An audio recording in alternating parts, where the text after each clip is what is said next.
तो ये कहानी एक ऐसे अधेड़ उम्र के आदमी की है जो एक डोजो को रन करता है, लेकिन वो इस बात से पूरी तरह से अनजान है कि वो सच में एक लेजेंडरी स्वॉर्ड्समैन है और इस बंदे की स्किल्स इतनी हाई लेवल की होती है कि कोई भी इसका सामना नहीं कर सकता, फिर चाहे वो एक स्वॉर्ड्समैन हो या फिर कोई असैसिन। तो चलो फिर इस कहानी को शुरू करते हैं। तो इस एनिमे की शुरुआत में हम एक बंदे को देखते हैं जो कि तलवार चलाने की प्रैक्टिस कर रहा होता है और यही हमारी कहानी का मेन कैरेक्टर है जिसका नाम है बैरल। और यहीं पास में उसके डैड बैठे हुए ये सारी प्रैक्टिस देख रहे होते हैं। अगर तुमने ये स्वॉर्ड प्रैक्टिस करने की जगह पर एक शादी कर ली होती तो आज मेरे पोता पोती मेरी गोद में खेल रहे होते। अरे यार मैं प्रैक्टिस कर रहा था वो तो देख लेते। अरे हाँ तुम्हारी प्रैक्टिस वो भी देख ही ली। और अब उसके सारे के सारे स्टूडेंट्स यहाँ पर आ जाते हैं क्योंकि ये बंदा एक डोजो चलाता है। उसके डैड कहते हैं कि अभी हमारी बात पूरी नहीं हुई है, मुझे मेरे पोता पोती चाहिए, समझे। अरे यार मैं डोजो चलाता हूँ, कोई मैट्रिमोनियल साइट थोड़ी। जिसके बाद हमें इस डोजो के बारे में बताया जाता है और बैरल यहाँ का मास्टर है जो कि काफी लंबे टाइम से स्वॉर्ड की प्रैक्टिस कर रहा है और यहाँ पर बच्चों को भी स्वॉर्ड चलाना सिखा रहा है। और जब बैरल छोटा था तो उसका भी एक सपना था कि वो बड़ा होकर एक काफी महान तलवारबाज बने, लेकिन अब वो अपने आप को एवरेज से थोड़ा आगे समझता है और वो अपनी एज के हिसाब से काफी फिट भी है और उसे इस बात का कोई भी पछतावा नहीं है और वो ये सोचता है कि मैं उसी जगह पर हूँ जहाँ पर मुझे होना चाहिए था। और अगले सीन में हम ये देखते हैं कि बैरल अपने पेरेंट्स के साथ बैठा हुआ खाना खा रहा होता है। वैसे मुझे तुमसे पोता पोती ही चाहिए। अरे सुनो जी तुम बस भी करो, हमारा बेटा बड़ा हो चुका है तो वो अपने लिए एक लड़की ढूंढी लेगा। और तभी अचानक दरवाजे पर नॉक होता है और जैसे बैरल दरवाजा खोलकर देखता है तो उसके सामने एक लड़की खड़ी होती है जिसको देखकर वो काफी शॉक्ड हो जाता है और पहचान भी नहीं पाता। पर ये लड़की बैरल को अपना मास्टर कहती है और ये बताती है कि उसका नाम है एलूसिया।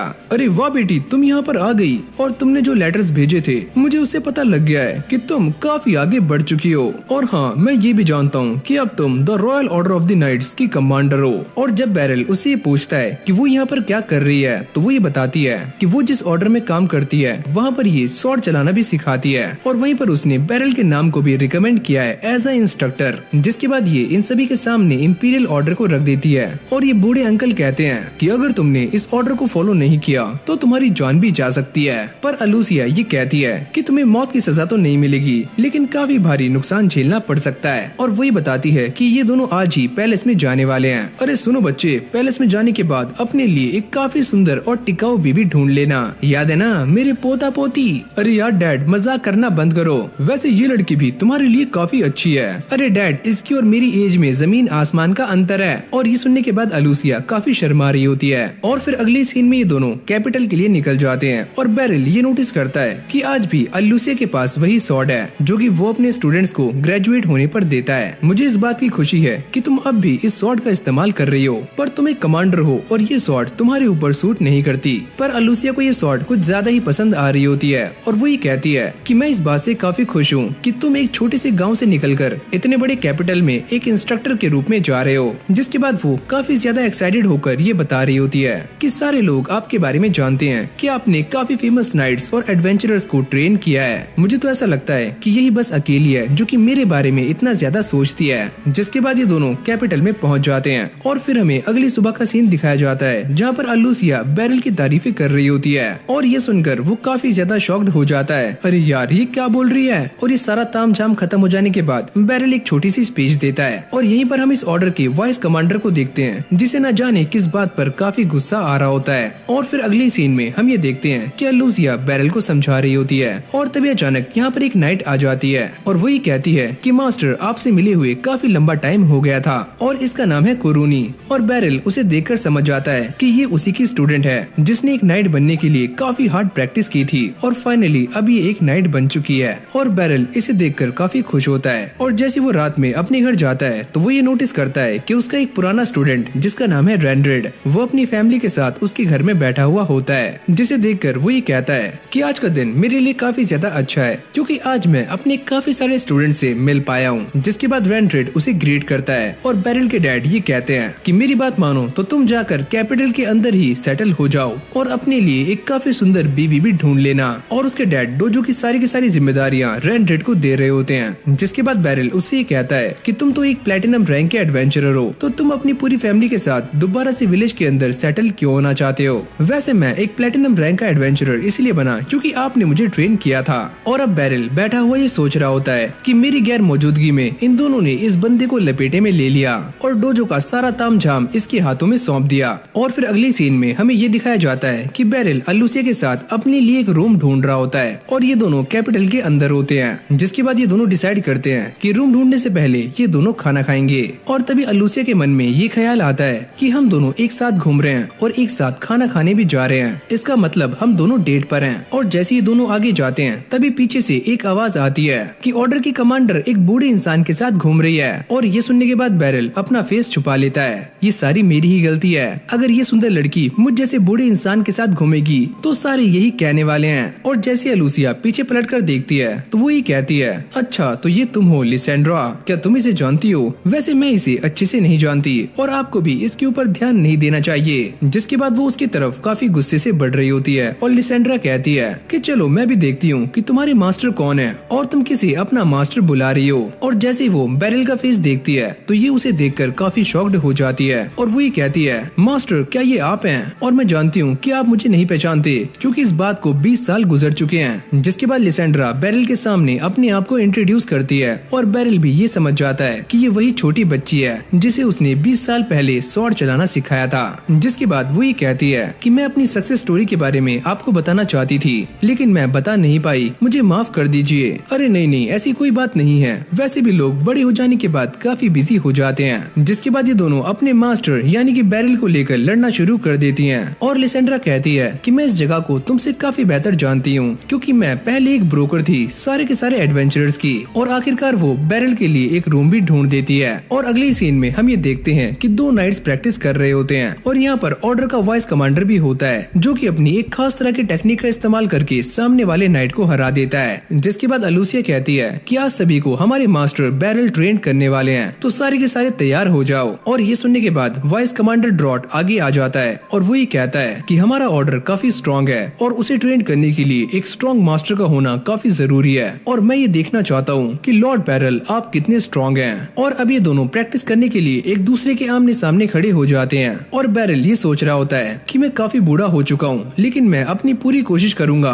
कि मैं अलूसिया के सामने बुरी तरह से ना हारूं। और तभी अचानक हम ये देखते हैं कि ड्रॉट बैरल के ऊपर एक के बाद एक अटैक्स करना शुरू कर देता है और बैरल भी उसके सारे अटैक को डॉच कर रहा होता है और वो उसके एक अटैक को साइड करके उसकी चिन पर एक जोरदार अटैक करता है। जिसके बाद ये दोनों दोबारा से अपनी पोजीशंस पर जा रहे होते हैं और बैरल ये सोचता है कि मुझे ऐसा लगा था मैं पहले ही रुक जाऊंगा लेकिन फिर भी मैंने उसे हिट कर ही दिया। जिसके बाद ये दोनों दोबारा से लड़ना शुरू कर देते हैं और ड्रॉट बैरल के ऊपर एक के बाद एक खतरनाक अटैक्स कर रहा होता है और बैरल भी उसके सारे अटैक्स को आराम से रीड करके डॉच कर रहा होता है। जिसके बाद ये बंदा गुस्से में आकर अपना स्पेशल मूव इस्तेमाल करता है जिसमें इसके पसीने छूट जाते हैं लेकिन वो ये नोटिस करता है कि बैरल मास्टर उसके सामने नहीं है। और तभी अचानक वो पीछे से आकर इसके ऊपर स्वॉर्ड रख देता है और इस फाइट को आराम से जीत जाता है। और ड्रॉट ये देखकर काफी शॉक्ड हो जाता है कि बैरल ने उसे काफी आसानी से हरा दिया। और फिर हमें रात का सीन दिखाया जाता है जहाँ पर बैरल जीतने की खुशी में इन सभी को ट्रीट दे रहा होता है और ड्रॉट उससे माफी मांगता है, मुझे मेरे बर्ताव के लिए माफ करना जो कि मैंने आपके साथ किया था। अलूसिया कहती है, अबे ओए घनचक्कर, मैंने तुझसे पहले ही कहा था कि हमारे मास्टर काफी स्ट्रॉन्ग है, वैसे आपने मेरे स्पिनिंग अटैक को डॉच कैसे किया और आप मेरे पीछे कैसे आए? अच्छा वो मैंने तुम्हारी स्पीड को मैच कर लिया और तभी मैं तुम्हारे पीछे आ गया, अगर तुम्हारे अटैक्स सीधे नहीं होते तो मैं पक्का हार जाता। जिसके बाद हम बैरल के डैड को देखते हैं जो कि रेंड्रेड से बातें कर रहे होते हैं, वैसे तुम्हारा शुक्रिया कि तुमने डोजो को संभालने की जिम्मेदारी ले ली। जिसके बाद रेंड्रेड ही कहता है कि मैं एक एडवेंचरर हूँ और मैं काफी जगहों पर गया हूँ लेकिन मैंने मास्टर के जैसा स्वॉर्ड्समैन कहीं पर भी नहीं देखा और अगर वो कैपिटल में अपना नाम बनाएंगे तो मुझे भी काफी खुशी होगी। वैसे मैं भी इस चीज का काफी लंबे टाइम से इंतजार कर रहा था और फाइनली ये चीज आ गई है और अब सारा कुछ तुम्हारे हाथ में है बैरल। जिसके बाद बैरल सारे नाइट्स को ट्रेनिंग देनी शुरू कर देता है लेकिन जब भी वो किसी नाइट को कुछ सिखा रहा होता है तो बाकी के सभी नाइट्स उसे काफी गौर से देख रहे होते हैं और ये देखकर वो काफी हैरान हो रहा होता है। और जैसे ही ये सारी प्रैक्टिस खत्म हो जाती है तो तभी कुरूनी यहाँ पर आ जाती है और वो बैरल से कहती है कि मैं आपको पूरा का पूरा कैपिटल घुमाना चाहती हूँ और बैरल इसके लिए हाँ बोल देता है। और फिर हम अलूसिया को देखते हैं जो कि एक काफी कॉन्फिडेंशियल मीटिंग के अंदर होती है और जैसे ये मीटिंग खत्म होती है तो वो बाहर आकर ये सोचने सोचना शुरू कर देती है कि अगर किसी को एक मास्टर स्वॉर्ड्समैन बनना है तो उसे कभी भी एक कमांडर नहीं बनना चाहिए, क्योंकि इसमें काफी ज्यादा टाइम लगता है। और अब वो अपने पास्ट को याद करना शुरू कर देती है जब वो एक छोटी सी बच्ची थी और बैरिल से मिलने के बाद वो पहली बार अपने आप को सही से इंट्रोड्यूस भी नहीं कर पाई थी। लेकिन जब मास्टर बैरिल ने उसके सामने अपना इंट्रोडक्शन दिया तो वो ये देखकर काफी खुश हो जाती है, क्योंकि उसे मास्टर बैरिल के अंदर एक काफी अच्छा इंसान नजर आता है। जिसके बाद बैरिल उसे प्रैक्टिस करवाना शुरू कर देता है और देखते ही देखते अलूसिया पहले से अपने आप को काफी स्ट्रॉन्ग महसूस करने लगती है। और एक दिन वो प्रैक्टिस करते हुए ये नोटिस करती है कि रेनरेड अपना अटैक करने से पहले काफी सोच रहा होता है, और जैसे ही वो अटैक करता है तो मास्टर बैरिल उसे काफी आराम से हरा देते हैं। और अब बारी आती है अलूसिया की, जो कि मास्टर बैरिल के सामने खड़ी होती है और वो ये सोचती है कि मुझे ऐसी कोई भी जगह नजर नहीं आ रही है जहाँ से मैं इनके ऊपर अटैक कर सकती हूँ। और अगले ही पल हम ये देखते हैं कि मास्टर बैरिल उसे भी काफी आराम से हरा देते हैं। और अभी तक ये सारे बच्चे यही सोचते थे कि मास्टर बैरिल बाकी सभी मास्टर्स की तरह ही हैं। लेकिन जब वो एक दूसरे डोजो के अंदर कंपटीशन करने के लिए जाते हैं तो इस कंपटीशन के अंदर मास्टर बैरिल के साथ साथ उसके सारे के सारे स्टूडेंट्स जीत जाते हैं। और अभी सारे रास्ते में आते हुए इसी कंपटीशन के बारे में बातें कर रहे होते हैं। और बैरिल ये बताता है कि हार जीत से कोई भी फर्क नहीं पड़ता और इससे ये डिसाइड नहीं होता कि कौन कितना स्ट्रॉन्ग है। लेकिन तभी अचानक अलूसिया ये नोटिस करती है कि उसके कान की एक ईयररिंग उसी डोजो के अंदर रह गई है। जिसके बाद वो भागकर उसी डोजो के अंदर जाती है। लेकिन यहाँ पर ये सारे के सारे छपरी लड़के खड़े होते हैं। तुम इसे ही लेने के लिए यहाँ पर आई हो ना, तो चलो मैं तुम्हें एक बार और लड़ने के लिए चैलेंज करता हूँ। लेकिन अलूसिया इसके साथ लड़ने से मना कर देती है। पर तभी अचानक ये छपरी उसके ऊपर अटैक करने ही वाला होता है। पर तभी मास्टर बैरिल उसके सामने आ जाते हैं और ये अटैक अपने ऊपर ले लेते हैं। और इतना सारा कुछ होने के बाद भी ये छपरी बाज नहीं आता और दोबारा से मास्टर बैरिल के ऊपर अटैक करना शुरू कर देता है। लेकिन बैरिल भी इसे बिना नुकसान पहुंचाए इसकी स्वॉर्ड को अपने हाथ में पकड़ लेता है। और तभी अचानक इन सभी के मास्टर यहाँ पर आ जाते हैं और वो ये कहते हैं, अरे ओए बेवकूफ, क्या तुम अभी भी नहीं समझे कि तुम सारे मिलकर भी इनकी बराबरी नहीं कर सकते। जिसके बाद वो बैरिल के सामने झुककर उससे माफी मांगते हैं। अरे नहीं, आप ऐसा मत करिए। और अब ये दोनों यहाँ से जाते हुए बातें कर रहे होते हैं और अलूसिया कहती है कि ये सारी मेरी ही गलती है और मेरी वजह से आपको चोट लग गई। अरे नहीं, ये तुम्हारी गलती नहीं है, ये सारा कुछ मेरी ही लापरवाही की वजह से हुआ है, मुझे ही तुम्हारे साथ चलना चाहिए था।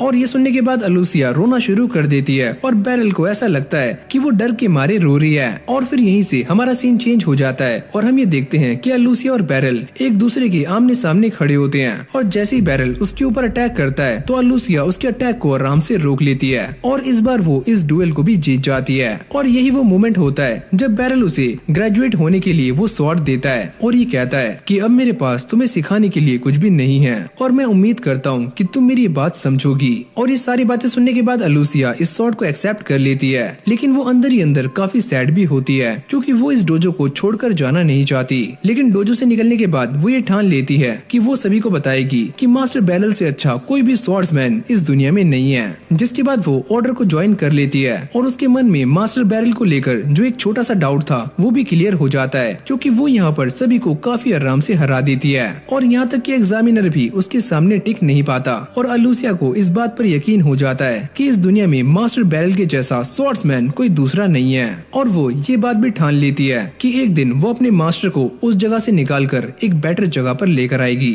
और यहाँ पर आने के बाद मास्टर बैरिल जब ड्रॉट के साथ अपनी प्रैक्टिस कर रहे थे तो अलूसिया ये नोटिस करती है कि वो पहले से भी काफी स्ट्रॉन्ग हो चुके हैं। और जब वो बैरिल से मिलने के लिए ट्रेनिंग रूम में आती है तो ड्रॉट उसे ये बताता है कि वो कारूनी के साथ इस कैपिटल को घूमने के लिए गए हुए हैं, लेकिन वो तो मैं थी जो कि उन्हें घुमाने के लिए लेकर जाना चाहती थी। क्या तुमने कुछ कहा? अरे नहीं, मैंने कुछ भी नहीं कहा। और इस तरफ ये दोनों बाजार में घूम रहे होते हैं। लेकिन तभी अचानक उनके सामने एक लड़की आ जाती है और वो ये कहती है कि मास्टर आपसे मिली हुई काफी लंबा टाइम हो गया है। और बैरिल कारूनी से ये पूछता है, क्या तुम इसे जानती हो? और जैसे ये लड़की अपनी स्वॉर्ड दिखाती है तो बैरिल ये समझ जाता है कि इस लड़की ने भी डोजो की ट्रेनिंग को पूरा किया है। और तभी अचानक बैरिल को ये बात याद आ जाती है कि इसका नाम फाइजल है और इन दोनों ने ही डोजो की लास्ट ईयर में एक साथ प्रैक्टिस की थी। जिसके बाद कुरूनी ये बताती है कि फाइज काफी कमाल किया है क्योंकि ये मैजिक कॉप्स की one of the best wizard है। और ये सुनने के बाद बैरिल सोचता है कि विजर्ड काफी कम लोग बनते हैं, यानी कि इसने एक विजर्ड बनने के लिए काफी ज्यादा मेहनत की होगी। और तभी अचानक हम ये देखते हैं कि पीछे से एक चोर एक लेडीज का पर्स लेकर भाग रहा होता है और फाइज ये देख लेती है। जिसके बाद वो अपनी स्वॉर्ड निकालकर उसके ऊपर अपना मैजिक कास्ट करती है और इस चोर को पकड़ लेती है और कुरूनी जाकर उसे फटाफट से अरेस्ट कर लेती है। वैसे इसे देखकर ऐसा लगता है कि इसे क्रिमिनल्स को अच्छे से हैंडल करना आता है। जिसके बाद फाइज ये बताती है कि मैं स्वॉर्ड मैजिक का इस्तेमाल करती हूँ और अपने मैजिक को अपनी स्वॉर्ड के अंदर कास्ट करने के बाद शूट करती हूँ। वैसे तुम्हारा मैजिक तो काफी कमाल का है। और फिर यहीं से हमारा सीन चेंज हो जाता है और हम ये देखते हैं कि बैरल प्रातः काल की सैर कर रहा होता है और ये मस्ती से बन खाते हुए अपने ही अलग ख्यालों में होता है और पीछे से एक लड़की उसे आवाजें लगा रही होती है, पर बैरल को घंटा फर्क नहीं पड़ता। जिसके बाद उसे पीछे से चिल्लाने की आवाज आती है, तुम मुझे जानकर इग्नोर कर रहे हो ना? अरे ओए छोटी बच्ची हो क्या? और वैसे भी तुम यहाँ पर क्या कर रही हो? क्या तुम अपने घर का रास्ता भूल गई हो? और फिर ये छोटी बच्ची बताती है कि उसका नाम है लूसी डायमंड और वो यहाँ की मैजिक कॉर्प्स की कमांडर है। अरे बच्ची, मुझे ऐसा लगता है कि तुम्हें किंडर जॉय चढ़ गया है और तुम अपने सपने में बोल रही हो।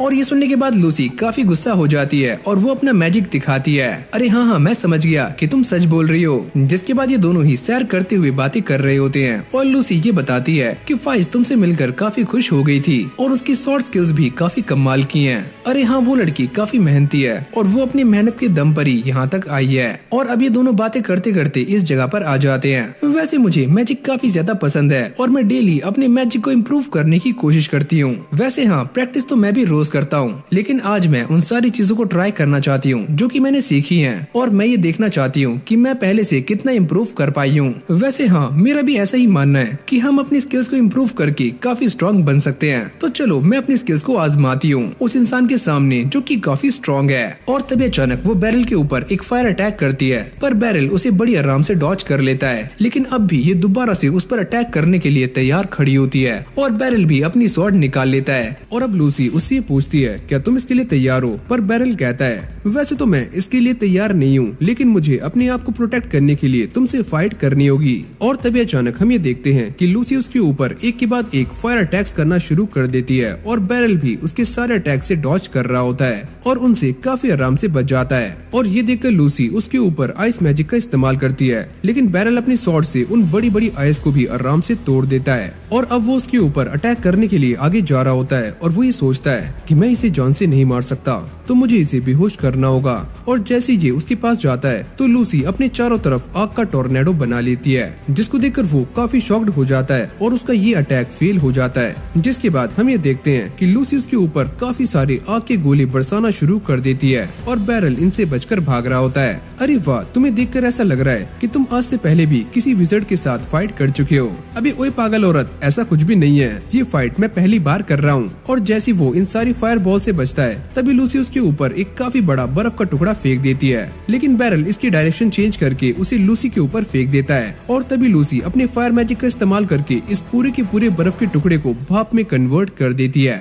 और इसी मौके का फायदा उठाकर बैरल उसके ऊपर अटैक करने के लिए आगे आता है, लेकिन तभी लूसी उसे एक जोरदार बिजली का झटका देती है, जिससे बैरल पीछे गिर जाता है। वैसे मुझे लगा नहीं था कि मुझे अपनी पावर्स का इतना ज्यादा इस्तेमाल करना होगा।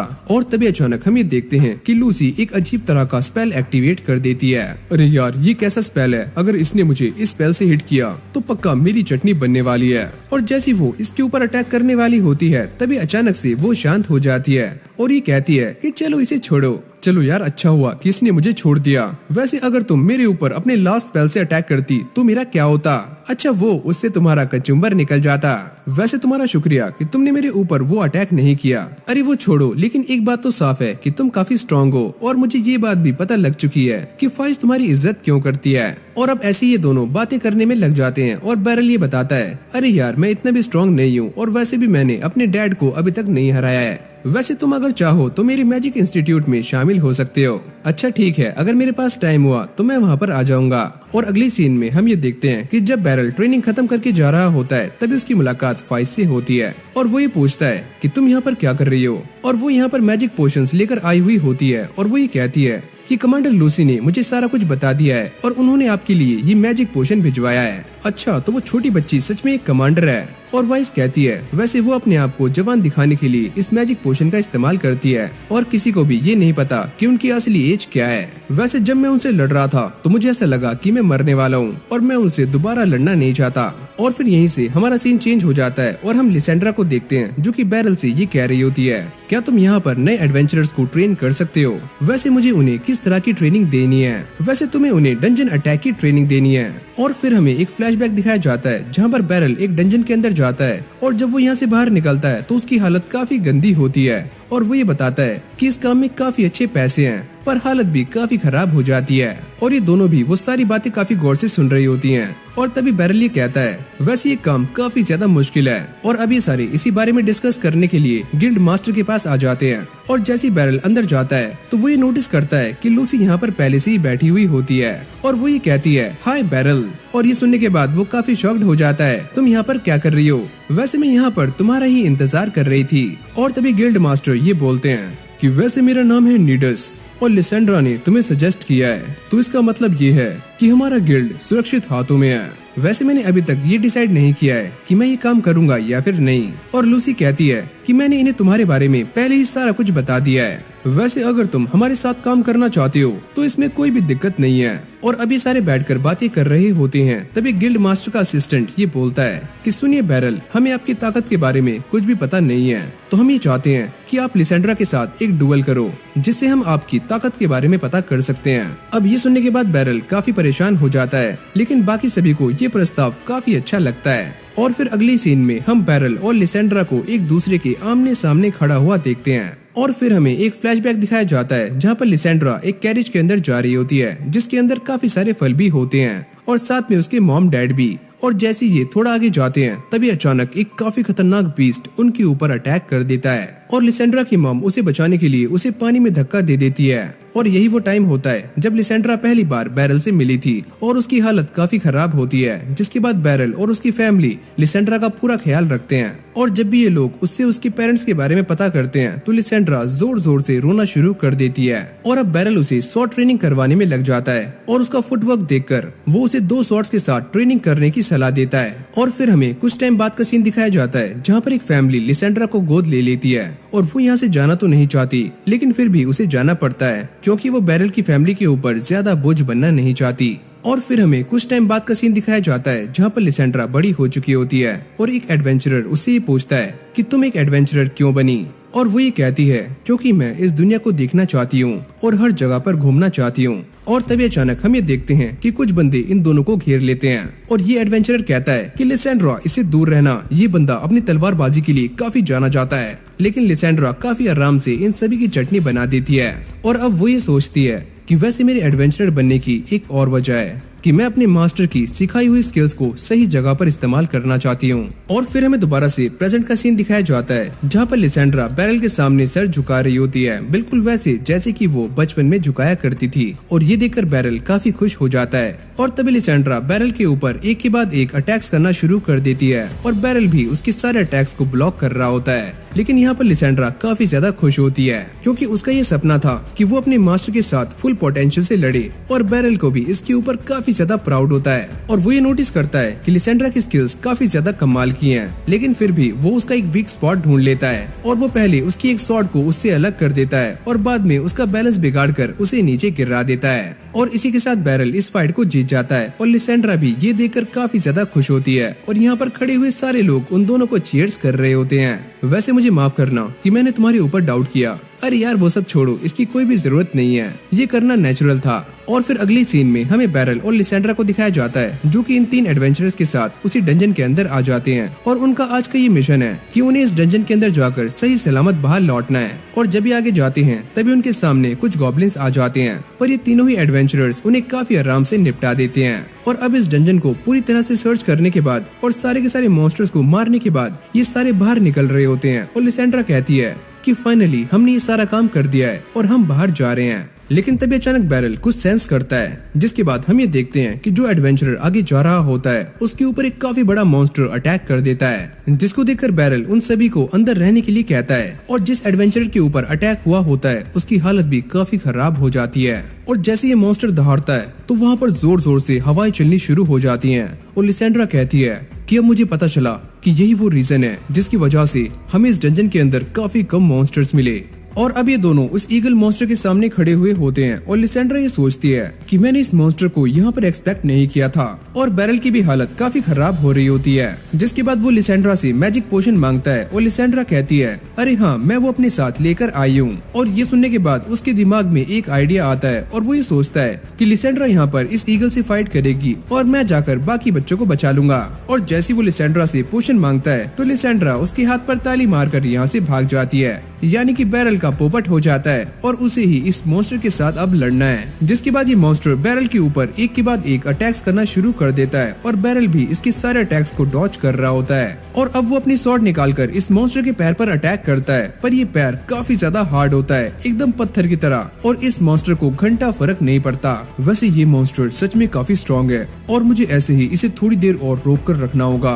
और फिर हम लिसेंड्रा को देखते हैं जो कि बाकी सभी बच्चों को यहाँ से लेकर जा रही होती है और तभी अचानक ये मॉन्स्टर बैरल के एक जोरदार फटका मारता है जिससे वो काफी दूर जाकर गिरता है और उसको एक कट भी लग जाता है। जिसके बाद ये मॉन्स्टर फायर अटैक करना शुरू कर देता है। अबे ओए, ये क्या हुआ? ये फायर अटैक भी कर सकता है? लगता है आज तो मैं गया। और तभी ये मॉन्स्टर अपनी टेल से उसके ऊपर अटैक करता है और बैरल भी अपनी स्वॉर्ड से उसको रोक रहा होता है। जिसके बाद हम ये देखते हैं कि बैरल उसकी पूंछ को ही काट देता है और इस मॉन्स्टर को काफी ज्यादा गुस्सा आता है। जिसके बाद वो बैरल को काफी गंदे तरीके से मारना शुरू कर देता है और बैरल ये सोचता है कि अब मुझे कुछ करना होगा। जिसके बाद वो इस मॉन्स्टर के ऊपर बैठ जाता है और वो इसे लेकर हवा में उड़ना शुरू कर देता है और ये मॉन्स्टर उसे अपने ऊपर से हटाने की काफी कोशिशें कर रहा होता है, पर बैरल भी एक नंबर का ढीठ होता है और वो अपनी पकड़ को नहीं छोड़ता। जिसके बाद ये दोनों दोबारा से जमीन पर लैंड हो जाते हैं और तभी अचानक हम ये देखते हैं कि ये ईगल मॉन्स्टर अपना एक और खतरनाक अटैक करता है जिससे पूरी की पूरी जमीन लावा के अंदर कन्वर्ट हो जाती है और ये सारा कुछ देखकर उसकी फटनी शुरू हो जाती है और वो भी एक ऊंची चट्टान पर आ जाता है और अब ये पूरा का पूरा लावा केव की तरफ भी जा रहा होता है और अंदर की सिचुएशन भी काफी खराब हो रही होती है और ये सारे के सारे एडवेंचरर्स उसे देखकर डर रहे होते हैं।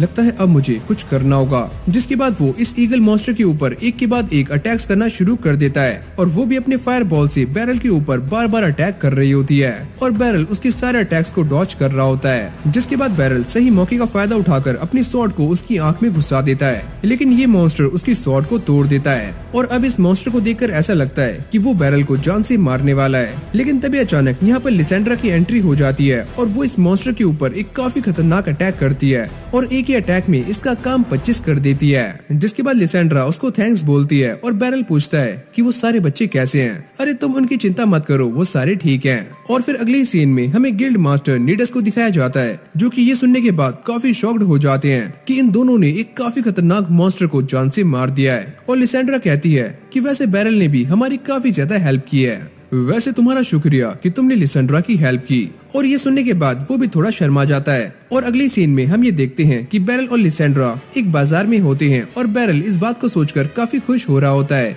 कि मेरे सारे स्टूडेंट्स मुझे काफी ज्यादा इज्जत देते हैं और काफी सारा क्रेडिट भी। और अब लिसेंड्रा उससे माफी मांगना शुरू कर देती है क्योंकि उसकी वजह से बैरल को काफी परेशानी झेलनी पड़ी और वो ये कहती है सच में मास्टर आप काफी ज्यादा कमाल के हो। और बैरल भी काफी चालाक होता है और वो भी उसकी तारीफें करना शुरू कर देता है और ये सुनने के बाद वो शर्मा जाती है। जिसके बाद वो अपने पास्ट को याद करती है कि उसने बैरल के साथ किस तरह से टाइम बिताया था। काश मास्टर मैं दोबारा से आपके साथ पुराने पल बिता पाती।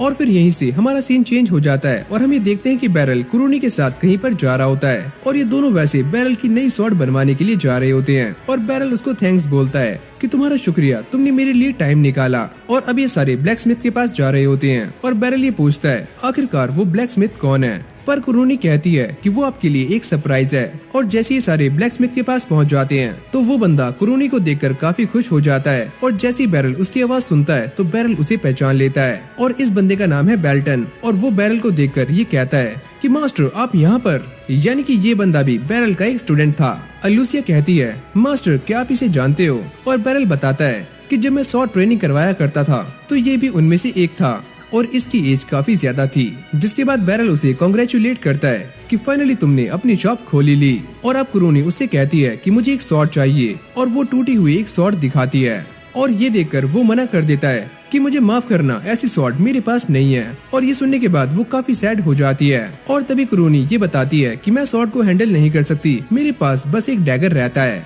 और बैरल उससे कहता है कि मेरी बात मानो, तुम एक स्वॉर्ड ले लो। और तभी बैरल को अपने सामने एक स्वॉर्ड दिखती है और वो ये कहता है कि तुम इसे ट्राई करो। और जैसी कुरूनी इसे ट्राई करती है तो ये स्वॉर्ड उसे काफी ज्यादा पसंद आती है और वो इसे खरीद लेती है। और अब बैरल भी अपने लिए स्वॉर्ड को चेक कर रहा होता है और अलूसिया उसे कहती है कि मास्टर आपको एक कस्टमाइज स्वॉर्ड लेनी चाहिए।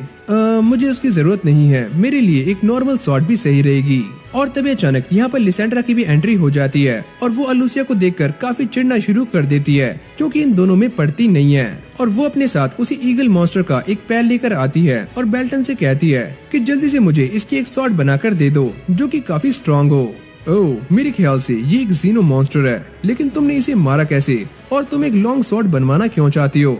और वो ये कहती है कि वैसे मैं ये स्वॉर्ड अपने मास्टर को गिफ्ट करना चाहती हूँ। अरे नहीं नहीं, मुझे ये स्वॉर्ड नहीं चाहिए। लूसिया कहती है कि वैसे तुम्हें ये एहसान नहीं करना चाहिए, अपनी स्वॉर्ड अपने पास रखो। जिसके बाद लिसेंड्रा बैरल से रिक्वेस्ट करना शुरू कर देती है कि प्लीज मास्टर, मुझसे ये स्वॉर्ड ले लो। और इस सारा कुछ देखने के बाद बेल्टन कहता है, सुनो मास्टर, अगर आप मेरी बात मानो तो आपको ये ऑफर ले लेना चाहिए। और अब बैरल भी इस स्वॉर्ड को लेने के लिए मान जाता है। और तभी बेल्टन कहता है कि मैं इससे एक काफी खतरनाक स्वॉर्ड बनाने वाला हूँ। अरे ओ भाई, मुझे कोई खतरनाक स्वॉर्ड नहीं चाहिए, मेरे लिए एक नॉर्मल स्वॉर्ड भी चलेगी। वैसे ये पैर काफी स्ट्रॉन्ग है, तो मैं काम कहाँ से शुरू करूँ? और मैं इसे एक काफी अच्छी स्वॉर्ड बनाने वाला हूँ। और फिर अगले सीन में हम ये देखते हैं कि बैरल कुरूनी को नई स्वॉर्ड चलाना सिखा रहा होता है और वो ये बताता है कि आखिरकार स्वॉर्ड को स्विंग कैसे करते हैं। और कुरूनी को ये स्वॉर्ड पकड़ने में शुरू में थोड़ी दिक्कतें आ रही होती हैं, लेकिन बाद में वो इसे हैंडल कर लेती है और साथ में अपने मास्टर को भी थैंक्स बोलती है उसे टाइम देने के लिए। और फिर हम रात का सीन देखते हैं जब बैरल काफी ज्यादा ड्रिंक करने के बाद अपने घर जा रहा होता है और वो ये सोचता है कि मुझे यहाँ पर काफी ज्यादा अच्छा लग रहा है और मेरे सारे के सारे स्टूडेंट्स भी सक्सेसफुल हो चुके हैं।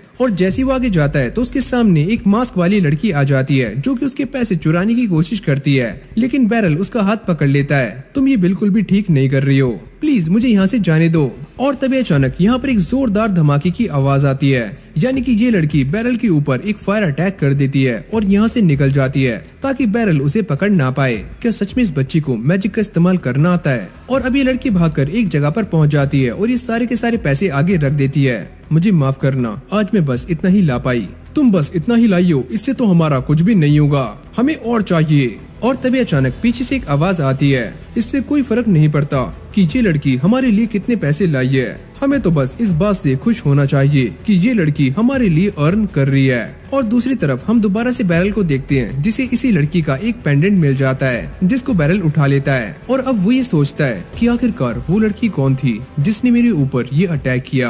अब अगले दिन बैरल सभी को स्वॉर्ड चलाने की प्रैक्टिस करवा रहा होता है। जब ये सारी ट्रेनिंग खत्म हो जाती है तो वो इन दोनों को ये लॉकेट दिखाता है और साथ में ये बताता है कि कल उस छोटी लड़की के साथ क्या हुआ। कुरूनी ये पूछती है कि मास्टर, आप इस लॉकेट के साथ क्या करने वाले हो? वैसे मैं इसे अथॉरिटी को वापस देने वाला हूँ। अगर ये चोरी का सामान हुआ तो जिसका ये सामान है उसे दोबारा से वापस मिल जाएगा। जिसके बाद वो सीधे जाकर इस लॉकेट को जमा करवा देता है। लेकिन जब वो इस जगह से वापस आ रहा होता है तो उसकी मुलाकात रात वाली लड़की से हो जाती है। बैरल उससे पूछता है, क्या तुम उसी लॉकेट को ढूंढ रही हो? और ये लड़की बैरल के साथ हाथापाई करनी शुरू कर देती है कि तुम ही वही चोर हो जिसने मेरा लॉकेट चुराया था, मेरा लॉकेट वापस करो। बैरल उसे शांत करता है और ये बताता है कि मैंने तुम्हारा नेकलेस ऑर्डर के रिसेप्शन में सबमिट कर दिया है। ये सुनने के बाद ये लड़की थोड़ी सी परेशान हो जाती है। बैरल उससे कहता है, मैं ये बात जानता हूँ कि तुमने वो नेकलेस चोरी नहीं किया था। हाँ, वो सच में मेरा ही था। तो चलो तुम्हारे नेकलेस को दोबारा से वापस लेकर आते हैं। जब ये दोनों उस नेकलेस को लेने के लिए जा रहे होते हैं तो बैरल फ्रेया को देखकर ये सोचता है कि मैंने आज से पहले काफी बदमाश बच्चे हैंडल करे हैं, लेकिन ये काफी अलग है। अगली सीन में हम ये देखते हैं कि फ्रेया का नेकलेस मिल जाता है, पर बैरल उससे कहता है कि मैं तुम्हें ये दे दूंगा, लेकिन मुझे तुमसे कुछ बात करनी है। लेकिन फ्रेया इसके लिए साफ मना कर देती है। तभी यहाँ पर एलूसिया भी आ जाती है और अब ये सारे अंदर आ गए थे, जहाँ पर बैरल एलूसिया को इस लड़की के बारे में सारा कुछ बता रहा होता है। लेकिन फ्रेया काफी कॉन्फिडेंस में होती है। वो ये कहती है कि तुम लोग मेरा कुछ भी बिगाड़ नहीं सकते, तुम मुझे तभी पकड़ सकते हो जब मैं कोई गलत काम कर रही हूँ। हाँ, वैसे ये बात तो सही कर रही है और मैं भी ये नहीं चाहता कि इसे हिरासत में लिया जाए। हाँ, तो मुझे मेरा नेकलेस वापस दे दो और मैं यहाँ से जा रही हूँ। एलूसिया उसे समझाती है कि तुम यहाँ पर रह सकती हो क्योंकि तुम्हारे पास मैजिक है और ये किंगडम तुम्हारा ख्याल रखेगा। ये सुनने के बाद फ्रेया कहती है कि उसने मुझसे कहा था कि अगर मैं उसे 5 मिलियन येन दे दूंगी तो वो मेरी बहन को दोबारा से जिंदा कर देगा, लेकिन मेरे पास ना तो इतने पैसे हैं और ना ही इतना टाइम, तो मैं क्या करूं? बैरल भी ये समझ जाता है कि इसके पीछे कोई न कोई बंदा है जो कि इसका पागल बनाकर इससे ये सारे काम करवा रहा है। जिसके बाद एलूसिया यहाँ से चली जाती है। तो लाओ मेरा नेकलेस अब मुझे वापस करो। लेकिन तभी अचानक हम ये देखते हैं कि फ्रेया के पेट में गुड़गुड़ होनी शुरू हो जाती है। बैरल ये समझ जाता है कि इसे काफी भूख लग रही है और वो इसे एक ब्रेड ऑफर करता है। और जब फ्रेया ब्रेड खा रही होती है तो ये दोनों ही अपने आप को इंट्रोड्यूस करते हैं। बैरल ये कहता है कि मेरा नाम है बैरल। अब बैरल भी उसका लॉकेट उसे दोबारा से लौटा देता है और वो इसे पाकर काफी खुश होती है। इसको देखकर एक बात तो समझ आ रही है कि इसके लिए ये लॉकेट काफी इम्पोर्टेंट है। जिसके बाद लूसी भी यहाँ पर आ जाती है और जब वो फ्रेया से मिलती है तो वो ये कहती है, अगर तुम्हारे पास मैजिक है तो हम यहाँ पर हमेशा ही विजिटर्स का वेलकम करते हैं। और वैसे मेरा नाम है लूसी और वो ये कहती है कि मैं यहाँ पर लिबेरियन मैजिक कॉर्प्स की कमांडर हूँ। अरे हाँ बढ़िया ही कमांडर, अपनी हाइट देख तो छोटी सी बच्ची है। तभी वो अपने मैजिक का इस्तेमाल करके सामने रखी हुई डॉली की चाय को एक ही झटके में गर्म कर देती है। फ्रेया भी ये देखकर काफी शॉक्ड हो जाती है और वो ये समझ जाती है कि लूसी एकदम सही बोल रही है। फ्रेया उससे ये कहती है कि मैं तुम्हारी बात मानने के लिए तैयार हूँ, लेकिन मुझे 5 मिलियन चाहिए। लूसी उससे ये पूछती है तुम उसका क्या करोगी। फ्रेया उसे सारी बातें समझाती है कि मैं ये पैसे एक विजिट को देने वाली हूँ जो कि मेरी बहन को दोबारा से जिंदा कर देगा। तुम उसे चाहे कितने भी पैसे दे दो, लेकिन ऐसा कोई भी मैजिक एग्जिस्ट नहीं करता। अरे नहीं, मैं उसे जानती हूँ, उसने एक बार मेरी आंखों के सामने मेरी बहन को थोड़ी देर के लिए जिंदा किया था और उसने मुझसे ये प्रॉमिस भी किया है अगर मैं उसे 5 मिलियन येन दे देती हूँ तो वो मेरी बहन को अच्छे से जिंदा कर सकता है। लूसी उसे समझाने की काफी कोशिशें कर रही होती है कि वो इंसान ऐसा नहीं कर सकता, पर फ्रेया को उसकी बातों पर यकीन नहीं आता। क्या तुम एक ऐसे इंसान पर बिलीव करना चाहती हो जो कि तुमसे चोरी करवाता है, या तुम मेरे ऊपर बिलीव करोगी जिसने हमेशा मैजिक को स्टडी किया है। और वो ये कहती है क्या तुम मुझे उस इंसान का नाम बता सकती हो, लेकिन फ्रेया उसका नाम बताने में थोड़ी सी हिचकिचा रही होती है। सुनो फ्रेया, अगर उस इंसान ने तुमसे झूठ बोला है तो इसका मतलब ये है कि उसने तुम्हारी बहन की बॉडी के साथ डिसरिस्पेक्ट किया है, लेकिन मैं तुम्हें उसका नाम नहीं बता सकती। अगर तुमने मुझे उसका नाम बता दिया और मैं गलत निकली तो मैं खुद तुम्हें 5 मिलियन येन दे दूंगी। उस इंसान का नाम है ट्विलाइट। अगली सीन में सारे उस बंदे के अड्डे पर पहुंच जाते हैं जहाँ पर लूसी अपने मैजिक का इस्तेमाल करके यहाँ की मेन गेट को उड़ा देती है। ट्विलाइट के सारे चमचे उन्हें रोकने के लिए सामने आ जाते हैं, पर लूसी अपने मैजिक का इस्तेमाल करके सभी को उड़ा रही होती है। ये सारे गुंडे लूसी के सामने टिक नहीं पाते और उनकी काफी फट रही होती है। लूसी सीधा ट्विलाइट के रूम में जा रही होती है और तभी अचानक एक गुंडा फ्रेया के ऊपर अटैक करता है, लेकिन तभी बैरल सामने आ जाता है और वो इसके एक ही हिट करता है और इसे घुटनों पर ला देता है, जिसको देखकर बाकी के गुंडों की हालत खराब हो जाती है। और इस तरफ लूसी ट्विलाइट के पास पहुंच चुकी है, जो कि लूसी को देखकर ये कहता है मुझे तो बस ऐसा लगा था कि ऊपर थोड़ा शोर हो रहा है, लेकिन मैं इस बात को नहीं जानता था कि हमारे यहाँ पर कुछ बिन बुलाए मेहमान आ चुके हैं। तो तुम वही इंसान हो जो कि लोगों से झूठ बोल रहा है कि वो अपने मैजिक का इस्तेमाल करके मरे हुए लोगों को जिंदा कर सकता है। लगता है मैजिक कॉर्प्स के कमांडर को ये बिल्कुल भी पसंद नहीं आया, तो वो सीधा ही मुझसे मिलने आ गई और अब वो अपनी एक एक्सेसरी का इस्तेमाल करके लूसी के ऊपर आइस अटैक करता है, पर इससे लूसी को कुछ भी नहीं होता। अब वो अपनी मैजिक की पावर को बढ़ाते हुए आसपास के सारे सामान के साथ लूसी को भी हवा में उड़ा देता है। पर अगली पल हम ये देखते हैं कि लूसी बस अपने एक ही अटैक से ट्विलाइट को नॉकआउट कर देती है। इस तरफ बैरल ने भी सारे के सारे गुंडों को ठिकाने लगा दिया होता है और अब बस एक ही गुंडा बचा है और वो ये कहता है कि हमारे बॉस ने तुम्हारे लिए इतना सारा कुछ किया, लेकिन तुमने फिर भी हमें धोखा दिया।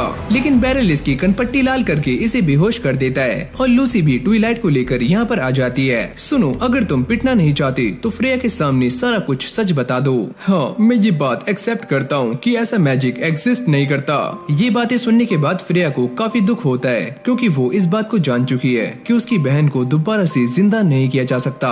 और जब ये सारे कॉफिन में आकर देखते हैं तो वहाँ से भी फ्रेया की बहन की बॉडी गायब हो चुकी होती है, जिससे उसे और भी ज्यादा दुख होता है। और वो ये कहती है कि अब बस मेरी बहन की मेरे पास यही एक निशानी है और मैं ये नहीं जानती कि मेरे साथ क्या होगा।